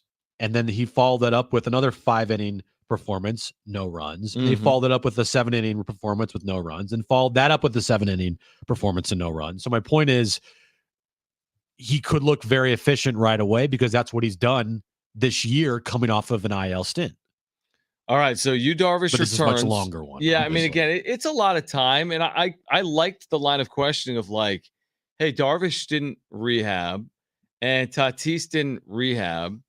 And is Ha-Seong Kim going to rehab? He also said something interesting about Kim. He's like, you're getting ahead of yourself. Because that to me sounds like Kim isn't coming back. Is it day to day with Kim? Slow down, Julian Delgado. Yeah, he was like, slow down. Like, I guess Kim maybe is still a little bit a ways off. Remember when he went on, they're like, oh, it's going to be the minimum. Well, it hasn't been. No, it hasn't. And he hasn't been cleared to throw. The last I read from Kevin Acey, he had not been cleared to throw. I saw him throwing in St. Okay, Louis. then he's been cleared. He was throwing in St. Louis. They cleared him. And I think he was taking grounders the other day at short. They cleared him. So maybe he will be back sooner rather than later. But they are almost fully back to like the lineup where you have Kim back, you got your rotation, you got Tatis back, you're almost fully back. You're almost all the way back, full squad. Full grit squad. Full grit squad almost has been assembled. The Megazord is almost ready to go. The Megazord is here. On the other side, we'll give away tickets. See Train with Ario Speedwagon. Tuesday, September 10th at the North Island Credit Union Amphitheater. Tickets and info at Ticketmaster.com. We're giving away train tickets on the other side as we get you ready for Padres and Tigers Game 2 at Petco tonight on Jon and Jim.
right, any predictable, this is Jim's fault part of the show. What did I do? Well, what you did is you have all the teams that the Padres are rooting for to lose win. The Mets will lead the Red Sox 4-0, right? So nothing's my It's your fault. fault. The Reds will lead the Rockies 4-0. I put that on you. Dodgers play the Angels. That's your fault that they're playing the Angels. You know, like Diamondbacks, Giants, that's your fault. Diamondbacks have been better than the Giants. This is just like I have a buddy, Brian, who would randomly go up to people in bars that he didn't know and just go, "Hey, I just want to let you know that all of my life's problems, I'm going to blame on you." And then he'd just walk away. Yeah, that's what I say to Jim. This is your fault. I didn't do anything. I know, but sure you did. You Hey, the White Sox are up 6-1 over the Orioles. Exactly. That doesn't mean anything. But Mets, again, They're about to entered get their the day. 32nd win of the year. This is what we need to remember. The Mets entered the day 3.5 games behind the Padres. Why is that relevant? Because those 3.5 games are what keep you in or out of the playoffs right now. Oh, that's crazy. So if Mr. I locked the Padres into the postseason, yes, at the end of the night, this could be like a 2-game cushion. Okay. You're not concerned. I mean, I'm concerned. This is but like the I don't- Jim of what's the movie Office Space? You know me, I'm a movie guy. Where the dude's just like, yeah, I'm just going to do whatever I want. Yeah, Pretty that's much, yeah, that's Office Space. And that's like Good job. Jim now. He's like, I don't care. I know the Padres might not be in the playoffs, but to me, they're in the playoffs. You know what this feels like? It feels like when you're watching a game, and this was actually this happened on Monday. Mhm. Padres were up 1-0 over the Tigers for a majority of that game. Yep. And at no point in that game did I feel worried about the Padres potentially losing, even though it was only a 1-0 lead. It's like Office Space. That's how I feel with the Padres right now in the playoff picture. Yes, they're only a half game up on Arizona. Yes, they are 3.5 up on Atlanta or the Mets. And then they're 3 up on Atlanta. But I just feel like they're in control of just like the whole of what they are doing. I feel like they're in control of it. I agree with that. I do. Now, if they lose like 4 in a row, then we might go DEFCON 1. But Yeah, I mean, I think it might be less than that. But they're not. Hopefully, they just continue to do what they've been doing, which is they do control their own destiny. I mean, if they play well down the stretch, they're not going to get past, but that's contingent on them playing well down the stretch. And the truth is, they have played well, really well in the second half. And if they do it for another 3 weeks, they're in the postseason. That's what they need to do. for me, being the pessimistic fan that I am, why can't I be like happy about one sports thing? I in don't my know. life It's just and very, like- optimistic. I know it's very weird. It's very, very weird. But I'm just telling you how I feel, and I feel pretty optimistic about this team. Good. I feel good. The only thing that keeps me up at night is the Mets own the tiebreaker. So I'm like tossing and turning, and I'm like, they're 4 up. Everything's okay. And I'm like, well, they're not actually 4 up. If they finish even, they're actually out. Just take care of business tonight and win. Yeah, just beat the Tigers. Like they're in a really good spot where just you take care of business and you're fine. You're not worrying about, hey, we need this team to lose and this team to lose for us to jump them, and then we need to win. Like the only thing that they are focusing on is tonight's game. They're not looking at what the Mets are doing. They're not looking at what. Yeah, but I am. I know you are, but you don't matter. Yeah, I do. No, you don't. And also, it doesn't even matter. I mean, even let's say there's a world where the Mets play like 800 baseball down the stretch. Okay. Atlanta's not going to do that. No. Arizona's not going to do that. I mean, They can't all. They play each other. Atlanta? Well, the Mets play the Phillies 6 times, and the Braves play the Mets 3 times. Well, the Braves also have the easiest remaining schedule, our second easiest remaining schedule in baseball. They play the Dodgers. The too, though. National League. Who plays the Dodgers? Braves do. Braves play the Dodgers. They play the Mets. See, they can't all win all games. And then they play a bunch of games against the Rockies. Right. And then a bunch of games against Miami and a bunch of games against the Nationals and Cincinnati and Toronto. So you're saying basically the Braves are in. I'm saying they have a good shot. Yeah. Okay. That's my only concern, that somehow 2 months ago we said, 82 wins. Someone's going to make the postseason. Look. Now I'm like, 90 wins? Is that going to be enough? 452 on September 4th. If the Padres don't make the playoffs, everybody can blame me. It will be all my fault. All right. I love that. I absolutely love that. Everybody can say, Jim, it's your fault. And you can all blame me. It's fine. I'll take it. So there you go. They missed the postseason. It is on me. It is my fault. Destroy me. Take it out on me. Don't let me ever hear the end of it. Man, I'm digging myself a deep hole I here. like that. Yeah, no, that's good. Did you hear that? Just remember that for forever. Okay. And if you forgot it, it'll be in tomorrow's open. Oh, 100%. Now, if they win tonight, it doesn't need to be in tomorrow's open. I'm not going to go as far as Florida State dog poop guy. Oh, do you want to go that far? I'm not going that far. Come on, be a man. Come No, on, I just said blame me. I'm not going to No, you'll put do it. anything on this. Like, oh, I got to deactivate my Twitter or eat dog poop You or can whatever. do it in any color solo cup you want. It doesn't even have to be red, man. It can be blue. No, dude. No shot. No. Please, first of all, nobody needs that. No one needs that. I don't need that. You don't need that. Aaron doesn't need that. No, Nobody needs that in their life, okay? Just blame me, all right? Just curse me out on X. It's fine. That is so funny. All right, here's what we're going to do in the 5 o'clock hour. Of course, we have Jim's back page. We have a lot of giveaways in the 5 o'clock hour, 3 of them, in fact. Did we give away the train tickets, Brent? I forget. Should we do that coming up here? All right. First caller to 877-767-4760 is going to see Train with REO Speedwagon Tuesday, September 10th at the North Island Credit Union Amphitheater.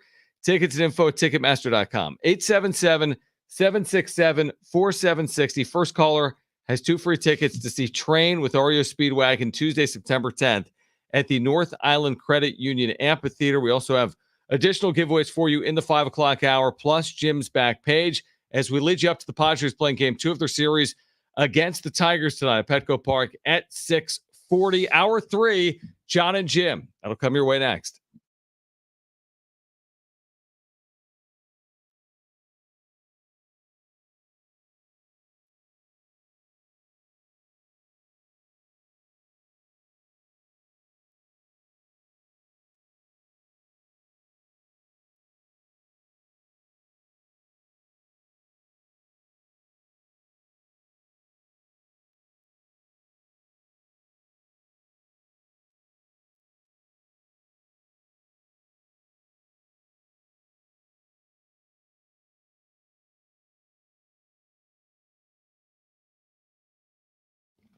All right. Hey, guys, it is Schaefer. We've been telling you about our friends over at Loan Pronto. Great news for homeowners. Mortgage rates, they've tanked.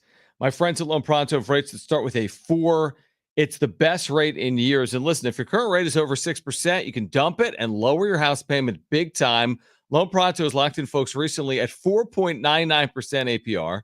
Whether you got stuck with your loan last week or within the last few months, even in the last year, it's time to call Loan Pronto. Even if you're in the process with another lender right now, stop and call Loan Pronto and ask about their zero-cost rate reduction home loan. You can lock in a lower rate with no closing costs in a matter of days with almost no paperwork and usually no appraisal. And if you act now, you can even skip your next 2 house payments. Call now. Loan Pronto can give you a rate quote in minutes with no hard credit pull and no upfront fees like those other guys. Here's the number, 619-207-4336 or loanpronto.com. Again, 619-207-4336. Equal housing lender, NMLS 1661781 on approved credit, NMLS consumeraccess.org.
This update's brought to you by Mattress Firm. Padres, Tigers, game 2 of their 3-game series tonight at Petco Park. Darvish makes his return, 6:40 first pitch. Aztecs take on Oregon State this Saturday night at Snapdragon Stadium, 7:30 kickoff, 5:30 is when our pregame coverage starts right here on San Diego Sports 760. And the Aztecs basketball team released their conference schedule today with their first conference game December 4th at Fresno State. It's Mattress Firm's best sale of the year. Labor Day sale. Save up to $900 on select adjustable mattress sets from Stearns and Foster, Tempur-Pedic, and Sealy. Plus, get up to $300 instant gifts for pillows and more.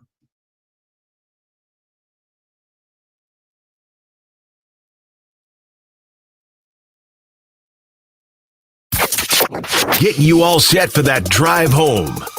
Let's just start the show. Here's Jon and Jim.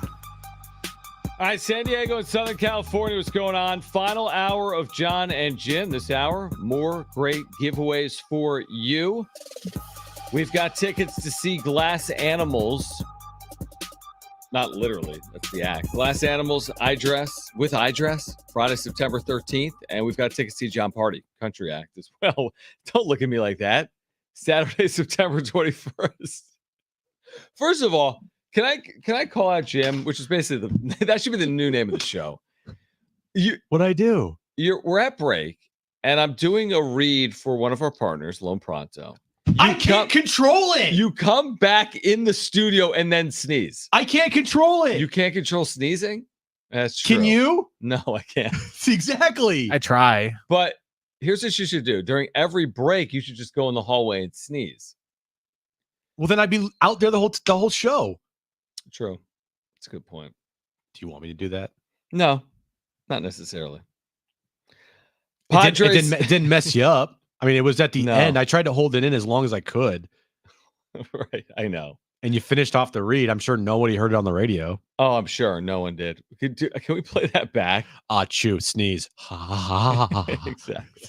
You've mentioned, by the way, in your updates, we'll get back to Padres Tigers game 2, and we could talk about Saturday as well at Snapdragon, San Diego State, Oregon State. But you've been mentioning in your updates that San Diego State's Mountain West basketball schedule was released earlier today. This is remember, San Diego State fought for years to prevent the conference schedule from expanding. They wanted more non-conference opportunities to build their resume for March Madness and Selection Sunday, right? Because you could do work in the non-conference, and therefore, if you didn't win the Mountain West Conference tournament, you could still get an at-large bid.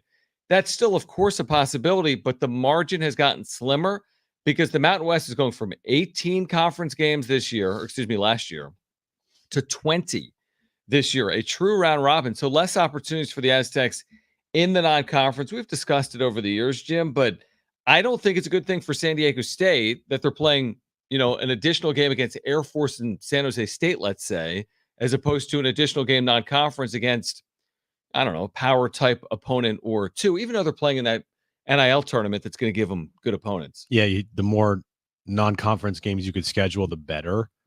So in this sense, you're right about that. But hey, it's something I hope the league fixes and figures out, because if not, then it's like you're hurting your league, guys. I just don't I've gone on the soapbox before, and it's September 4th. I don't need to do it again. Yeah, probably not. And you'll probably sneeze if I start to do it anyway. Yeah. But why wouldn't you try to put all of your resources towards the top of the league to put them in a position to either A, make the tournament, or B, if they do make the tournament, be seeded as highly as possible? Why would you try to create hurdles for your own conference members to make the NCAA tournament? You had six teams in the NCAA tournament last year. Let's expand the conference schedule. It doesn't make any sense. You just got 6 in the way you did things. We should change it up, though. No, you shouldn't. It was better the way it was. It's better actually by playing less games than that. So don't get me started, Jim. And you see what certain conferences did last year with kind of cooking the books with their net rankings. Mm-hmm. And it's like, okay, other conferences are making it so majority of their teams have these certain rankings and net rankings and everything that you need to be selected on Selection Sunday. Mm-hmm.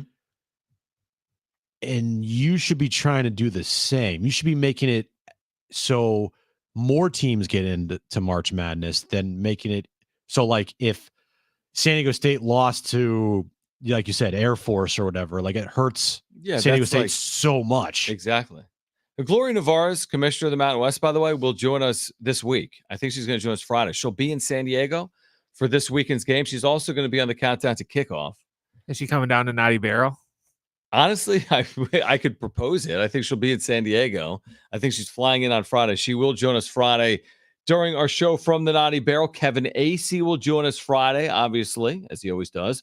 Our Padres insider, Chase Fisher, CEO of Blenders right here in San Diego State alum, will join us tomorrow in the 5 o'clock hour. Love that. So we've touched on, obviously, Aztecs and Oregon State. We've talked about the return of Yu Darvish tonight. We started the show talking about the Padres lineup. Because on Monday, they got Tatis back, but then they sat Profar. They sat Cronenworth. They were playing, 18 games in 18 days. Guys needed a day off. But today, Jim, we finally see kind of the full lineup with the return of Fernando Tatis Jr., and it does look a little different than what it looked like, obviously, without him. And I'm sure this is still going to change. I don't think this is, set in stone, so to speak, for the last 3+ weeks of the regular season. It's not. Yeah. Like we said, would you say there's 3 spots in this lineup that are concrete? Arise and Tatis 1 and 2. Machado cleanup. Yeah, that to me is as pretty concrete as it gets. I mean, Tatis, if he struggles, okay, but you're not hitting him 4th, you're not hitting him 5th, and you're not putting him lower than 3rd. Right. So then if you hit him 3rd, who's hitting 2nd? And with Luis Arise, they want to do the lefty type of lineup. And if this lineup is that. You have lefty, righty, lefty with Profar being a switch. Righty, lefty, righty, lefty. I don't know the bottom 2 of the lineup today, but it's who's catching Campy? I think it's Campy today and McCoy batting 9th. Mason McCoy. Yeah. So I like the lineup. The thing is, you have Jurickson Profar, who has struggled a lot recently. His August was not good at all. If you're looking at right here, he had, 196, 689 OPS for the month. Not the worst thing in the world, but I mean, you look at his previous months here, you had 808 OPS in March, you had a 937 OPS in April, a 928 OPS in May, 800 OPS in June, 886 OPS in July, and then you drop down to 689 OPS in August. Right. Is he running out of steam? Is he tired? Is it just a bad month? All fair questions. And I think there will be a time, Jim, to that point, because remember, you threw out randomly on the wrap-up show, hey, what about this? And you just randomly said, among these Jim, 7, somebody's got to bat 7th, and what about Profar? And people lost their mind. But the truth is, if he were to have a September like August, he is going to be dropped down. Yeah. Because you're not going to go into the postseason with Profar batting 3rd if for 2 months he hits 200. He's going to have to pick up his play at the plate in September to warrant being in the top 30 of your lineup in October. And the thinking around it probably is, look, Manny is playing like an MVP right now, and Profar is playing the complete opposite. So give him some protection, hit him in front of Manny. Okay. Jake Cronenworth in August was serviceable. He was actually pretty decent. I mean, he hit 260 with a 757 OPS in August. Good. That's a much, solid, much better than his July, which was horrific, where he hit 198 with a 587 OPS. So from that standpoint, you have Jake swinging a little hotter of a bat. You have him behind Manny, and hopefully the protection of Manny for Profar gets Profar going a little bit here. And that makes sense. And then kind of the same adage here where Jackson Merrill has been amazing this year, and now he has a little bit of protection for Xander Bogaerts, right? You go after Xander. Hopefully that will get Xander going a little bit, because if they pitch around Xander or whatever to try to get, like, Jackson's waiting there, and he's been one of the better hitters in all of baseball. So when you talk it out, the lineup actually today makes a lot of sense. Yeah, no, I agree. And I don't have a lot of concerns about how they formulate their lineup, because I like their lineup. I like the players within their lineup, and I'm not going to put it on lineup construction in the postseason. That's not going to be my take all off season. If they lose a 3-game series to the Diamondbacks, and let's say they don't hit in 2 of those games, I doubt I'm going to say, hey, it's because Tatis batted second. I might say it's because Tatis was 0 for 12, but I'm not going to say it's because he batted second. They have 7 legitimate hitters in the quote-unquote top 7 in their lineup. They have 7 legitimate hitters. Now you just got to hope that plays out when it matters. And I've seen this a little bit on social media. Like, you're hitting Jackson Merrill 7th? Yeah, sure.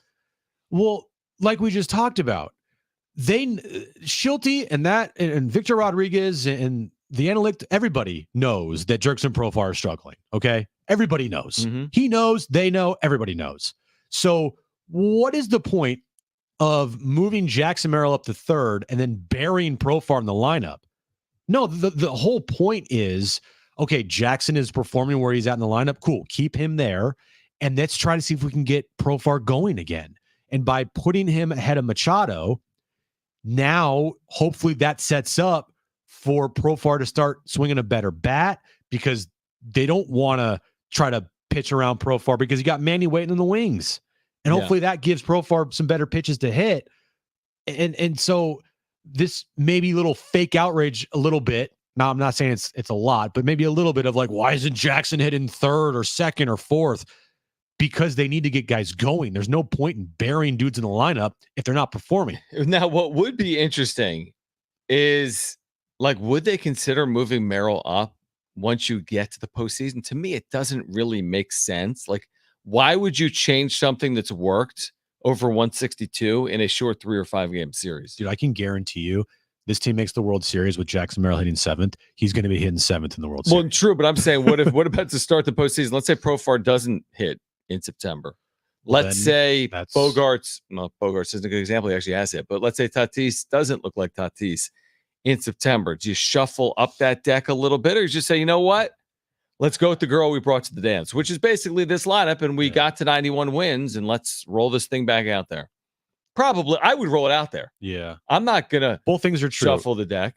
Shildt is the ultimate players. He got the back of the players more than anybody, no matter what.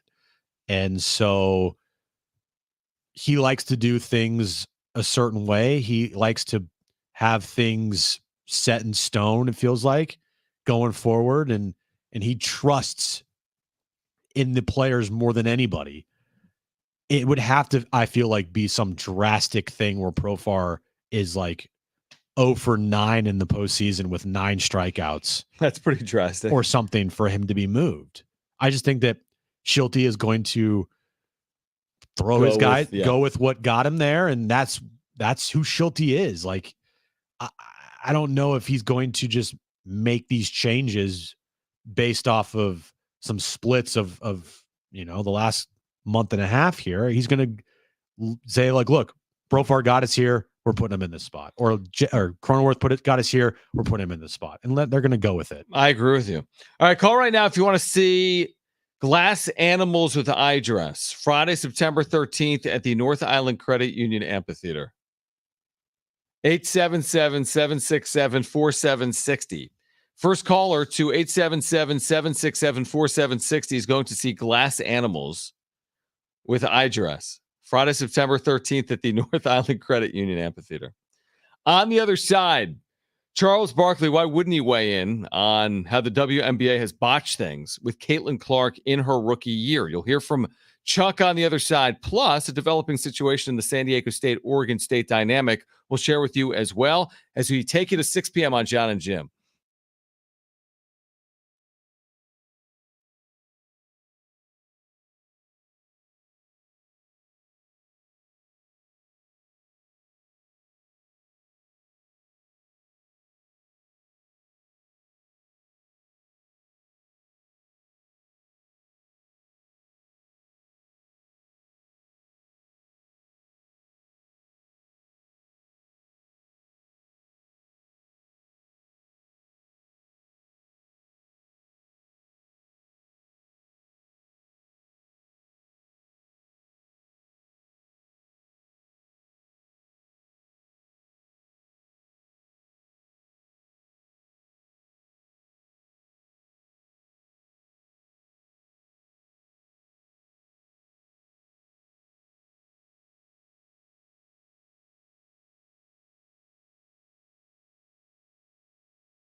Not Charles Barkley.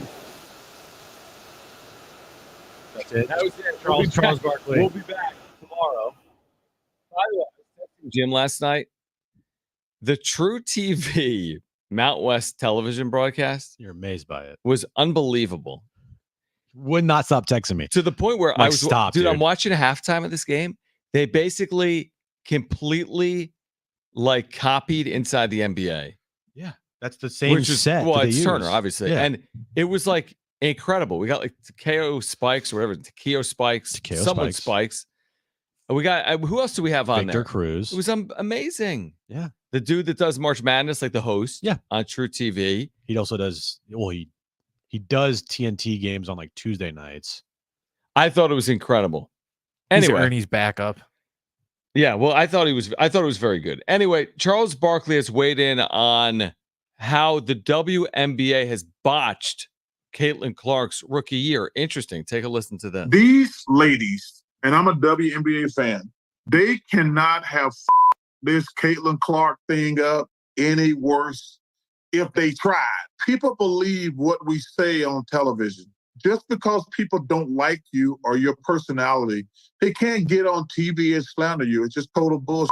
This girl is incredible. The number of attention, eyeballs she's brought to college and the pros, and for these women to have this petty jealousness, you say to yourself, damn, what is going on here? And the thing I love about her, she never says a word.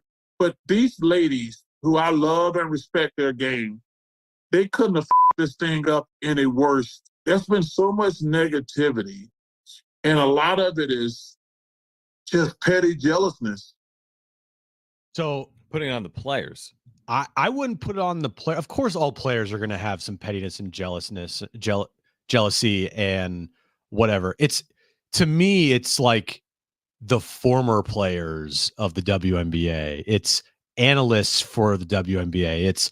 It's like Gino Auriemma, who is one of, if not the greatest women's college basketball coach ever. Like it doesn't, to me, it's not the players, because the players, you go out there and you're not gonna be like friends with everybody, and you're not gonna like Caitlin Clark because you're a competitor.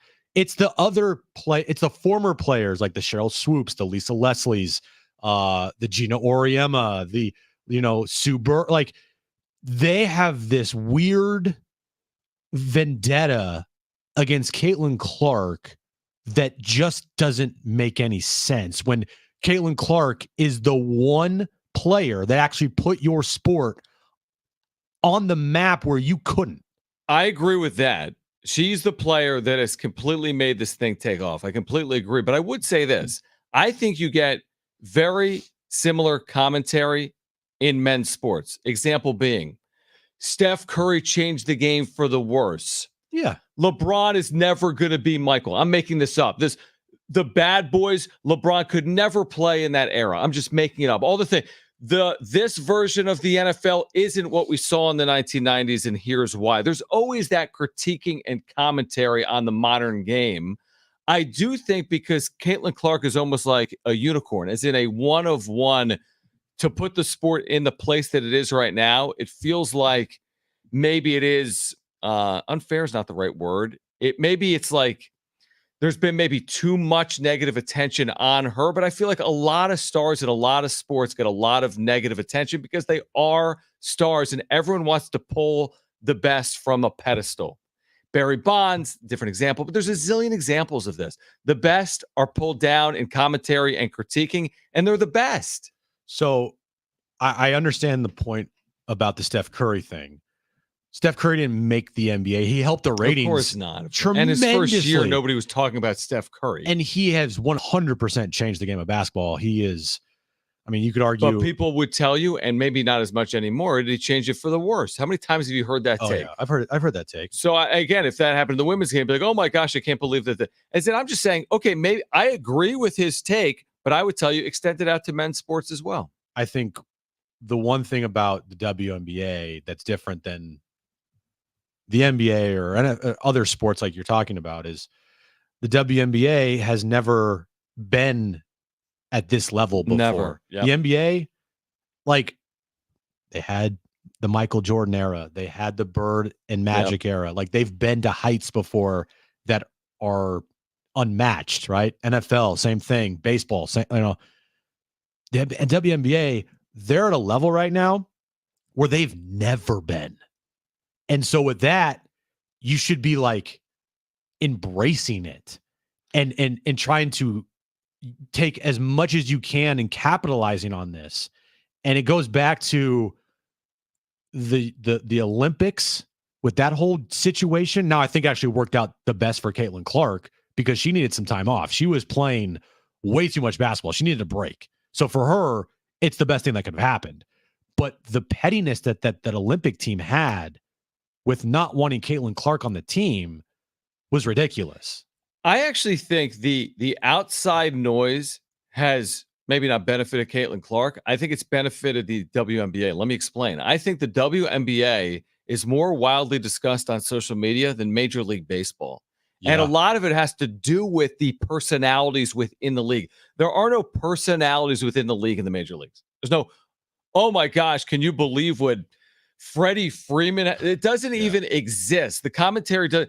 NBA, it's all you see. There's tons of commentary. There's tons of tit for tat in the NBA, so to speak. Yeah. NFL, same thing. It resonates nationally on social media and otherwise. Same thing right now at the WNBA. That's incredible to say.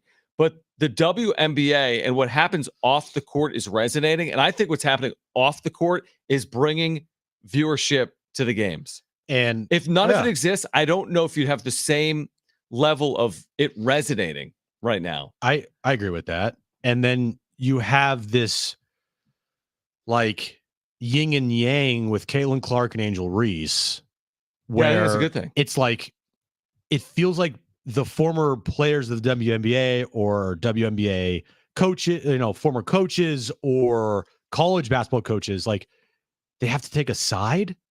I don't know. It's like just they're both really good. Caitlin's better. Angel Reese is a really great rebounder, and they have both elevated the WNBA. Caitlin Clark more so than Angel Reese, but you kind of need that like yin and yang to both like to have that elevation happen. It can't just be one player. It has to be multiple. And I think Angel Reese kind of embracing maybe the bad guy role, like has also been a helping factor for the WNBA as well. We're in a world where all that matters is like hard sports takes. It's talking heads. So if we're asking these talking heads that are dominated by males to do it on television and talk about the NFL and the NBA, why wouldn't they do it about the WNBA? As in the WNBA is benefiting the same way the NBA and the NFL is from the absurdity that we then taught that has these cycles on social media. And it's happening now in the WNBA. It never previously did happen. So I would say being critical of the fact that people have strong opinions on Caitlin Clark, that's the last thing you want. You want people to have strong opinions on Caitlin Clark. But they're bringing people to television. But their strong opinions, though, I feel like are wrong. Well, they're wrong, but they're also they're wrong in these. They're also based off of this, not hate towards her, but animosity. Maybe people hate LeBron James. Like they hate all. I mean, that's just part of it. Like my take the other day on Shohei Ohtani. Like, do I hate the Dodgers? Yes. Do I think Shohei Ohtani is a great player? Yes. Does his 50-50 season make me want to roll my eyes back in my head because everybody thinks it's the greatest thing that ever happened in baseball? Yes, but that's also, I'm a little biased here. So maybe there's part of that here with WNBA that we're talking about. Like there's some biased takes going on here against Caitlin Clark when Caitlin Clark is statistically having the greatest rookie season in the history of the sport. But nobody cares about that. That's like saying LeBron James is a great player, yet you still have a dude making $25 million a year on FS1 being critical of him for 10 straight years. But there's no reason to do it. Factually, statistically, there's no reason to do it, but his employer asks him to do it. I think Caitlin Clark's fair game, and I think ultimately it's good for Caitlin Clark in the league. I disagree with some of the takes too, but the WNBA has never been discussed like this. Now that it is, we're critical that people are being critical of Caitlin Clark. Well, what is there to be critical about Caitlin Clark? What is there to be critical of Patrick Mahomes or LeBron James or Steph Curry? Yet people have made a career out of it. Well, there's one specific person who But made a career out of you know LeBron the point. stuff. Oh, people do this. And Colin has been critical of athletes, and Dan Patrick's been critical of athletes, and Dan Lebitard has been critical of great athletes. That's part of the business. And as her career goes on, you're right. Yes, if she doesn't win like an MVP, that'll be the story. Or, she's never won an MVP. She's never won a title. Yeah, that's fair game. I think that's different than saying like Cheryl Swoops completely leaving her out of a conversation about the Indiana Fever. Gino Auriemma completely just bashing every part of Caitlin Clark's game.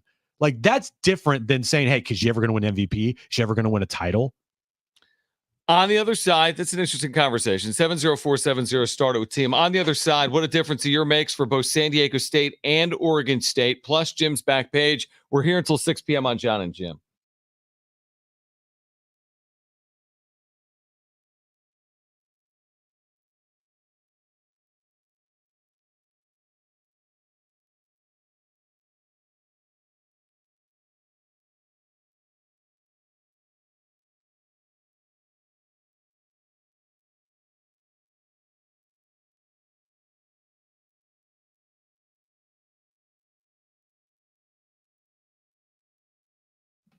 All right. Hey, guys, it's Jon and Jim. It is that time of year. The NFL starts in less than 24 hours. College football is here. MLB postseason is coming with Underdog. You can win 325 times your money just by choosing higher or lower on your favorite player's stats. Yeah, we've been playing Underdog Fantasy for years now. Tomorrow, the NFL season kicks off. We have a special play for you, higher than a half total yard receiving for Travis Kelce. You want to jump on that right now. Download the Underdog Fantasy app and use our promo code Jon and Jim. That is a free pick of Travis Kelce, higher than a half total yard receiving. UnderdogFantasy.com or the mobile app. Promo code Jon and Jim, JONANDJIM. Underdog's giving you that highly discounted pick to use on your first pick of entry, plus a 50% deposit match up to $1,000. That's Underdog Fantasy, promo code JONANDJIM to claim your new customer offer of a gimme first pick and your deposit offer. Yeah, you do not want to miss out on this special offer. Download the Underdog Fantasy app right now. You must be 18 or older and present in a state where Underdog Fantasy operates. Terms do apply. Concerned with your play, call 1-800-GAMBLER or visit www.ncpgambling.org.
All right, this update's brought to you by mattress firm Padres Tigers. Game 2 of their 3-game series tonight at Petco Park. Darvish is back. He's starting tonight for the Padres, 6:40 first pitch. Aztecs, Oregon State this Saturday night, Snapdragon Stadium, 7:30 kickoff, 5:30 is when our pregame coverage starts right here on San Diego Sports 760. And the Aztec basketball schedule for their conference was released today. First conference game, December 4th at Fresno State. It's Mattress Firm's best sale of the year, Labor Day sale. Save up to $900 on select adjustable mattress sets from Stearns and Foster, Tempur-Pedic, and Sealy. Plus, get to $300 on instant gifts for pillows and more.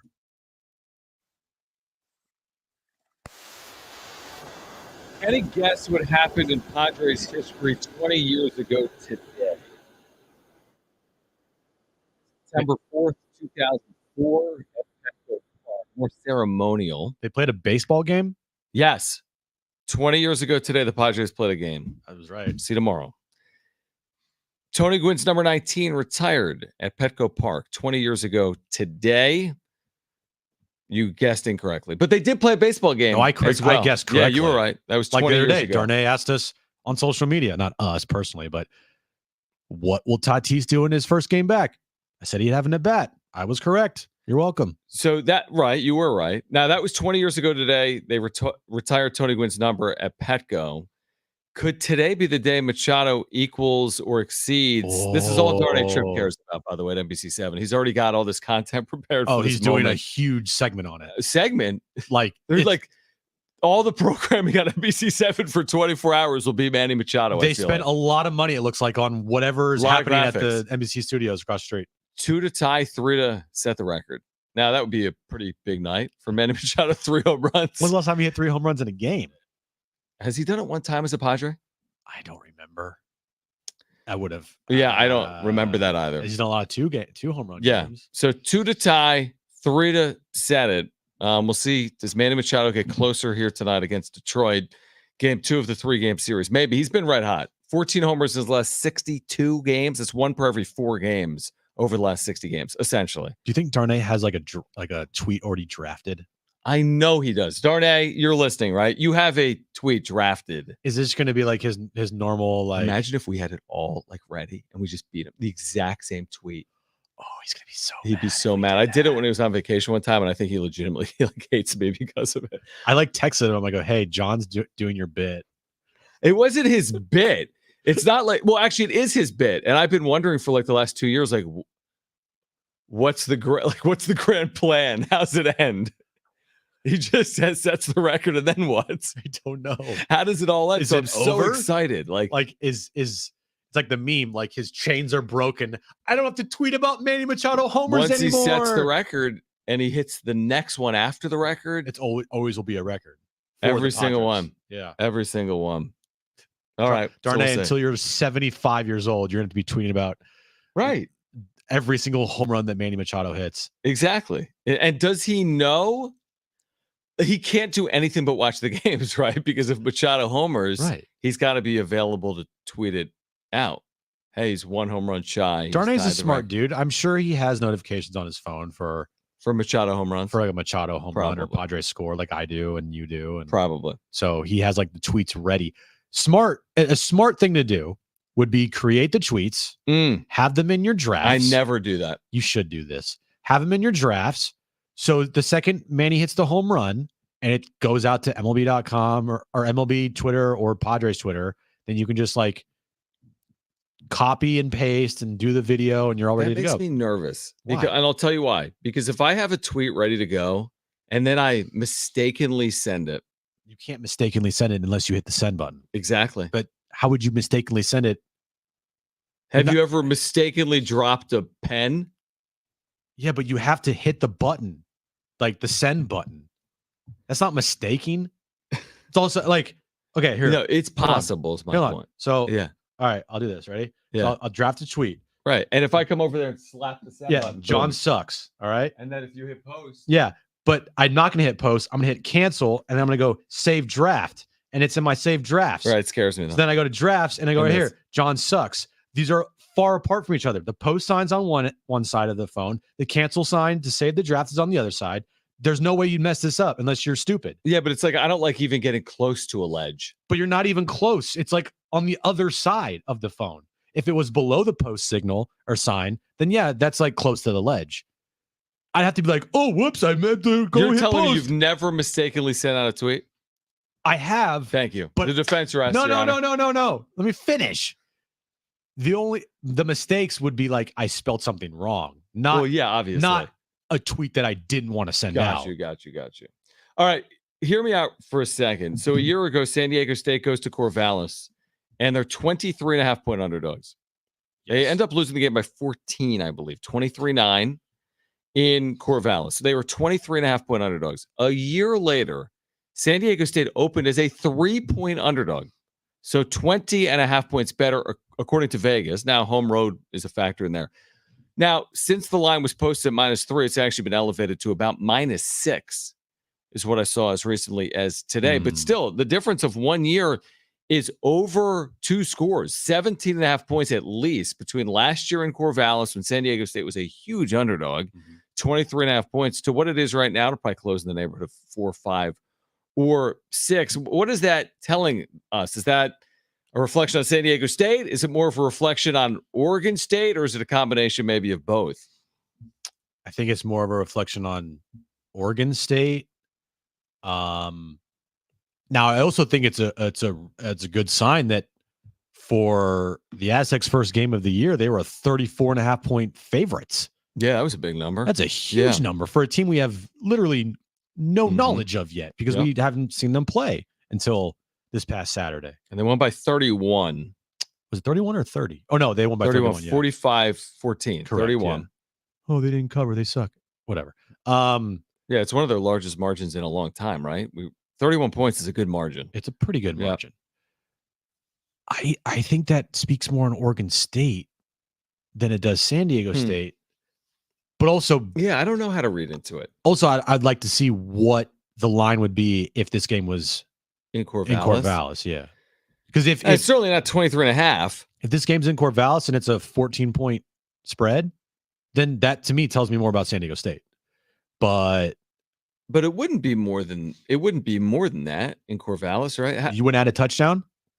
It's usually like home field's worth in college like a 3.5, 4, and in the NFL 3. You know what I mean? So what is it? I mean, 10? I think it's more than that. I maybe you might be right, but I don't think it's more than 14. I don't think it's more than 14, but I said, what did I say, 14? Yeah, I think you said 14. I said 14, yeah. But again, even a year ago, they were 23.5-point underdogs. Now, again, Oregon State has lost a lot, and San Diego State's a lot of turnover. Yeah. So, well, the good thing is if this plays out to Vegas, it'll come down to the final quarter. You get this thing to a 1-score game in the fourth quarter. Now we're cooking. Yeah, exactly. So if you got the ball trailing by a score at Snapdragon Stadium in the fourth quarter on Saturday night, 7-0. No. But I mean, even like down, I'm making it up, 24-21 with the ball with 11 minutes to play. Yeah.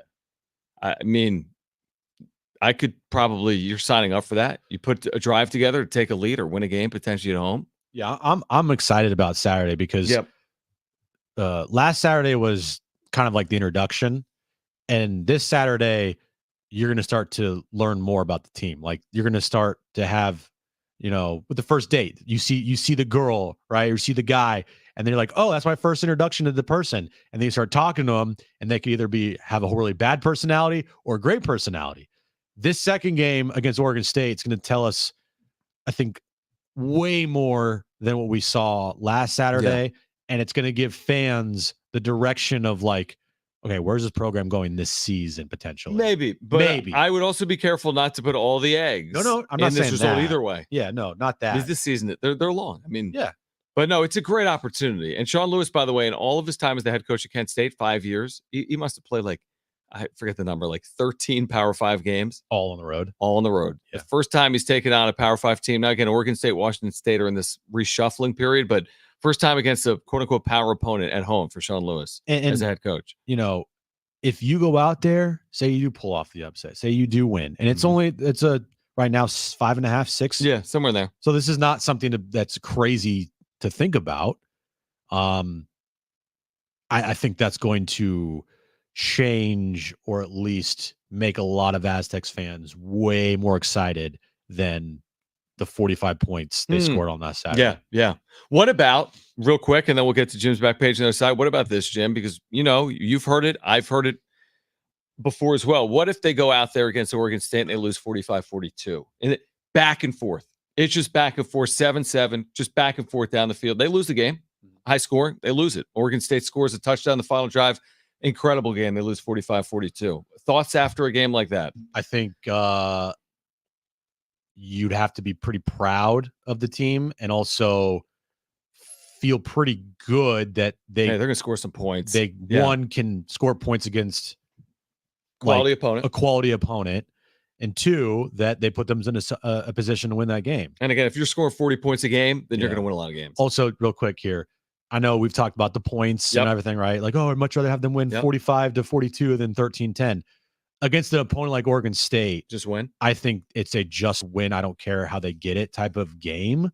It's different when you play an FCS team like Texas A&M Commerce than Oregon State. I agree with that. You win 16-10 or 16-13 on Saturday. I don't think anybody's going to come in on Monday, as I hope, and be like, they didn't put up 40 points. No, I think you're right. All right, Jim's back page coming up next.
All right, looking forward to catching up tomorrow here on Jon and Jim with Chase Fisher, CEO of Blenders, will join us in the 5 p.m. hour. We'll get you ready for the series finale between the Padres and the Tigers and the NFL opener tomorrow as well between the Chiefs and the Ravens. Right now, let's get to this.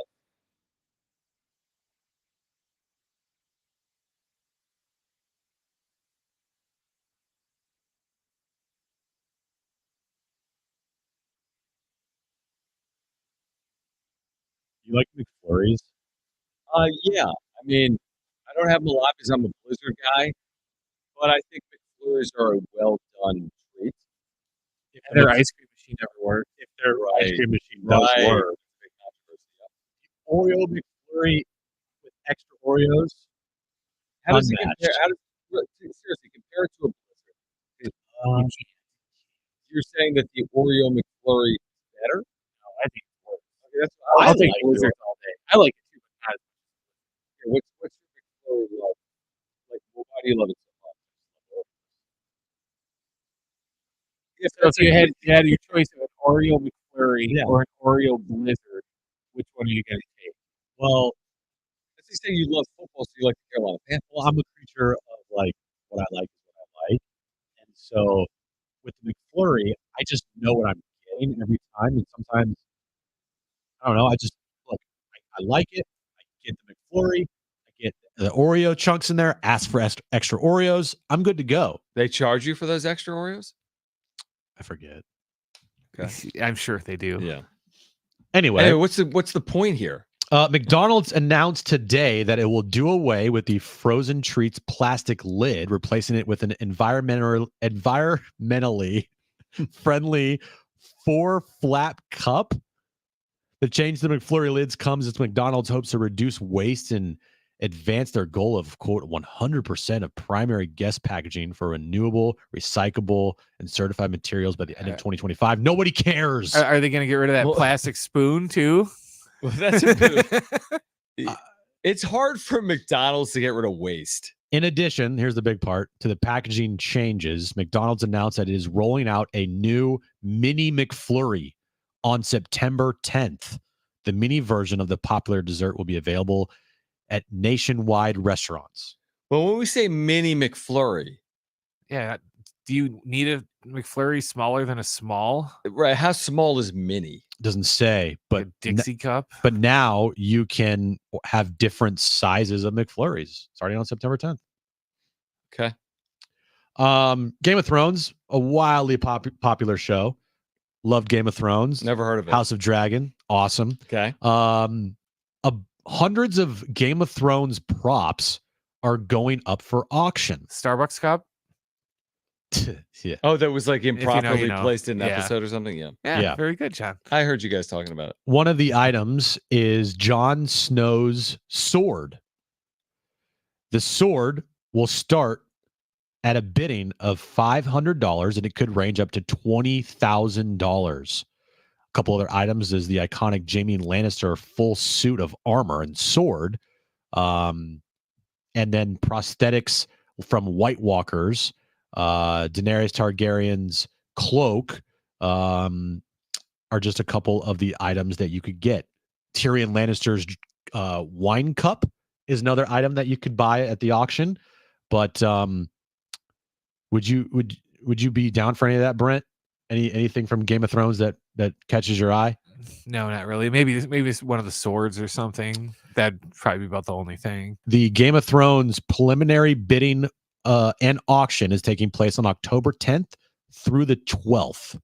Let me schedule my off days. So there you go. And finally, Taco Bell has finally released the Mountain Dew Baja Blast Gelato. It is now available at Taco Bell's nationwide. So we could pick that up driving home tonight. The Taco Bell Mountain Dew Baja Blast Gelato made its debut this week at Taco Bell. To rave reviews. Successful debut? It just made its debut. That's it. It is now available nationwide. Yeah, they said, quote, "This is the first time we are releasing a gelato, and we are so excited to hear how fans enjoy the sweet and creamy indulgence." sometimes a lot of this is done as marketing ploys, obviously, like fast food, right? Well, the ball blast is pretty big there. Okay, but my thought is like, why not just do what you do and do it well? Like if I'm Mickey D's, maybe a little more like hamburger talk and a little less spork talk. Well, I mean, just make hamburgers. Well, that's why In-N-Out Burger is really good because they just have do what they 3 do well. burgers and they just do Exactly. that. That's and what you I was can add things to it. You can do animal style. You can do the grilled onions. You can do the lettuce wrap. But like Sure. all in all, we got 3 different things on our menu. It's a burger without cheese. It's a burger with cheese, and it's a double with cheese. No, you can't have bacon. Right. So it's like opposite Cheesecake Factory menu. Like Cheesecake Factory is everything in the world. That's like literally every item. Like we want Tracy. Let's see we got it all. Let's take it. You want Italian food? Yeah. I don't know. I have everything. They do have everything. All right.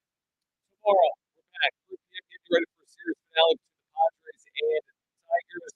We're here tomorrow at 3 p.m. with more Aztec tickets to give away as well for Saturday against Oregon State. Tickets are available, by the way, at goaztecs.com. If you missed anything today, sportsSD.com, iHeartRadio app, iTunes, TuneIn Radio, Spotify.